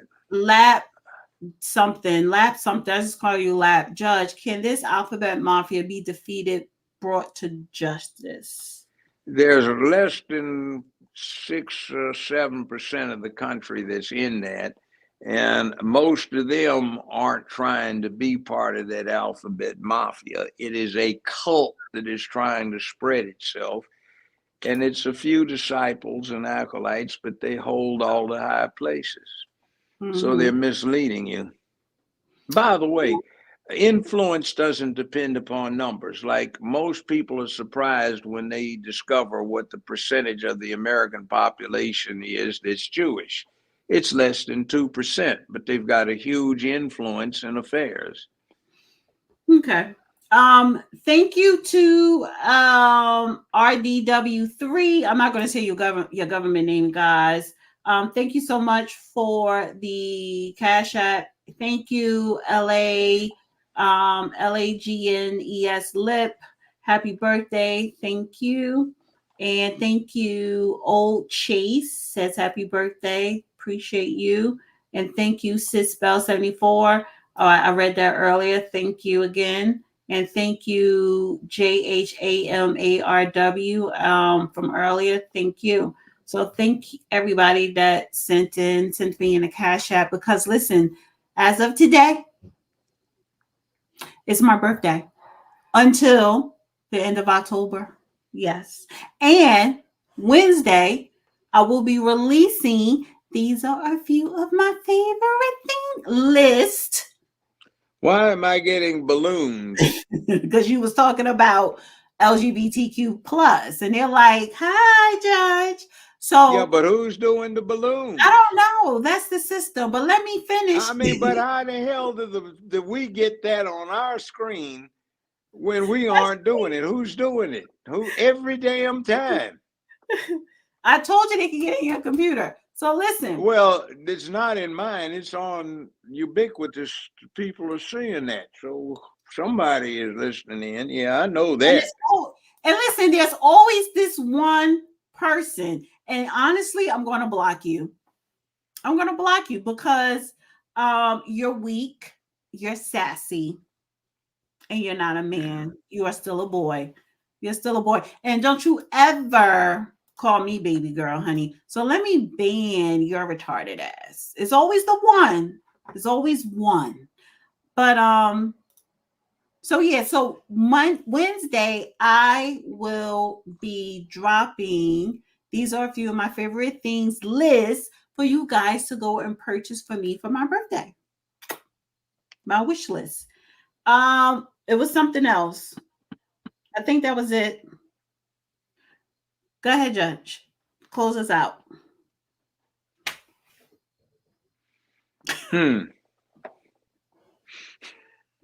Why you have a horse thing? That's what my riding crop. I have Yeah. a bunch of them. I had a ranch full of horses. I had 16 of them at one point. My ex used to try to breed the doggone things. I wound up with the Grand National Pasofino Champion Stallion. Dude got 25 grand pop every time he got some horse nookie. Interesting guy. Anyhow, I had horses, so I thought, considering the subject today we were talking about, this might be appropriate to set the mood. LGBTQAI plus. I want to see if the balloon's gonna come back. Rainbow Madness. Anyway. I think if you put your hands up, they come. I don't know. It's something. I don't know. They will come in a lot. Somebody's listening and they're doing it. Anyway, it's an interesting week, but be nervous because honestly, this is not unprecedented what we're looking at. And we're listening and we're hearing the exact same words. We're seeing similar sights, but you have to go back 90 years to Deutschland, 1934. The Nazis were embedding themselves firmly into power in Germany. The things they're saying, strength through joy, suppression of speech, even the term misinformation is gleaned from the Nazis back in 1934. And you certainly hear somebody who are into socialism say it. And what does Nazi stand for? It is the acronym for National Socialist Workers' Party, the one in Germany. And we have one here. And the Second Amendment suppression you're hearing about, somebody's saying over and over again, they're going to have a mandatory buyback. And that sounds just like the Nazis when they started snatching guns from civilians, except party members, after some shootings in the marketplaces of Stuttgart, Bavaria, Pomerania. And they instituted strict gun control so nobody could resist them when they put their fascism into full effect. So be aware, be nervous. You're looking at it, and it's not a good thing for the country. Thank you, Freedom. Happy birthday, Dana. I'm 70 years old and retired. God will bless you always. Thank you. And thank you to that good 70. Yeah. You deserve the retirement. D. Grant, Judge Joe, what do you think of Michael Eric Dyson? We spoke about He's that an last. idiot. He's an idiot. An egotistical idiot who is a shill for the Democratic Party. Dana, weren't you at that debate? Thank you, Denise. Yeah, I was. It was you mollywopped him in that debate. That was what, 2 years ago. Yeah, and the whole thing was supposed to be put on by the Wilmington Public Library to inspire young black men to take charge of their communities. And this clown was in there pushing the position that black men had failed. It was time to surrender the lead to black women. Mm-hmm. I said, dude, man, that's kind of punked out, man. That's off code. Not that the women are incapable of stuff, but it's a man's job to lead. If you're not leading, what's your purpose? So real quick, I'm in Tennessee. If I buy some sauce, will the judge sign the bottle? Well, yeah, I might. Yeah, if you run into him. However, I think you should have a barbecue sauce signing event. I think that'll be night that we've been working on that. Okay, good. So well, I'm sorry, what was his name? Real quick, let me scroll up. Wait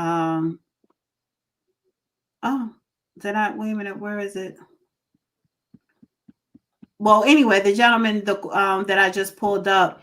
So if he does have an event, a barbecue sauce signing event, I will promote it on this platform, and so you know when it is and where to go. Send me some barbecue sauce. Send some barbecue sauce to me in Portugal. Shout out to Portugal. You can get it through Amazon or order it online. We ship internationally. Okay, that's what I have. JJBBQ.com. And I want to give a shout out to an old friend of mine whose birthday was this weekend.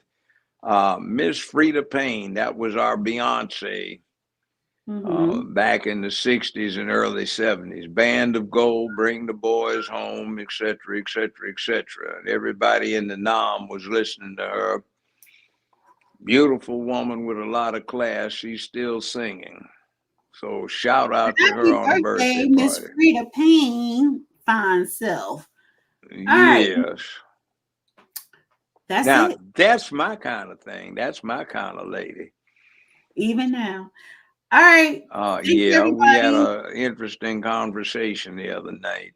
Okay, don't talk about it on the air. But anyway, I'm not. I'm just saying it was a donation. Thank you guys. Appreciate you. Everybody that is in the love room, all my moderators, love you guys. Everybody watching on X, love you. And thank you, Judge, for always being here. Well, yeah. Meeting everyone. It's like I'm still breathing. Matter of fact, that's what Frida and I were talking about, mortality. See, it was real highbrow conversation about human mortality and what you do in life and what the meaning of your life has been when you look back on it. All right. So with that, that's what I would say here, people. It doesn't last long, and by the time you get through with it or get close to the end, you say, damn, was that all there was to it? That wasn't long at all. It went by like that. Yeah, that sounds so fucking depressing right now. It's not. It's interesting, honestly, and it's exciting. So wait a minute. My point is this: since you don't have long, make it count. What time you do have. Don't waste it. Have great sex. Smile. Be happy. It's not all about money. If you love what you do, the money will come. You know, have a purpose and a cause, and that'll make your life go a lot smoother. Yes, definitely. All right, guys. Good night. Good night, Judge. No, I cannot. But I will. I am going to block you, though. I'm going to cut you off. Yeah. It's the end of the show. Daryl, let him speak. You want me to let you speak, Judge? Okay, all I was gonna say is No, I don't want you to speak. all I'm gonna say is get a cause and a purpose, and life seems very fulfilling when you have one. Women, we do think about that death. We face it more so than you men because we have to. A lot of women die in childbirth. It's just the fact that we all know we're going to die. So I'm not going to think about something that's the inevitable. That's definitely going to happen. Why think about it? It's going to happen. Let's think about something else in the meantime. So yeah. All right. Bye, Judge. Well, I'll call you later. Marissa, no, honey, the show is over. Let me ban you. The show, I am cutting him off. I'm cutting him off. I'm cutting him off right now. All right. Say good night, Judge. Good night. You don't have to play the commercial. You've already played it. No, well, I'm playing the closing video. Oh, so they think I disrespect you. Do you think I disrespect you? Mm-mm. Huh? I'm tolerant. You think I disrespect you? Yeah, it's the typical woman, but anyway. Oh, honey. First of all, if I disrespected you, you would not be doing this at all. Typical woman, but anyway, What's I'm a okay. typical woman? No, honey, I'm no. okay. Matter of fact, no, we're going to I'm see an extra 5. We're going to see an I'm extra not 5. thin Oh, now skinned. you want to go. Now you're ready I'm to not go. thin skinned. No, I'm Now good you're to ready to go. go. We can see I'm an good extra to go. 5 to flush this out. No. Because now It's you want to sit okay. here and make these people, make the crazies think that I actually abuse an elderly. I'm abused, used. It's awful. I need help. Call protective services. This elderly person getting abused. Whatever.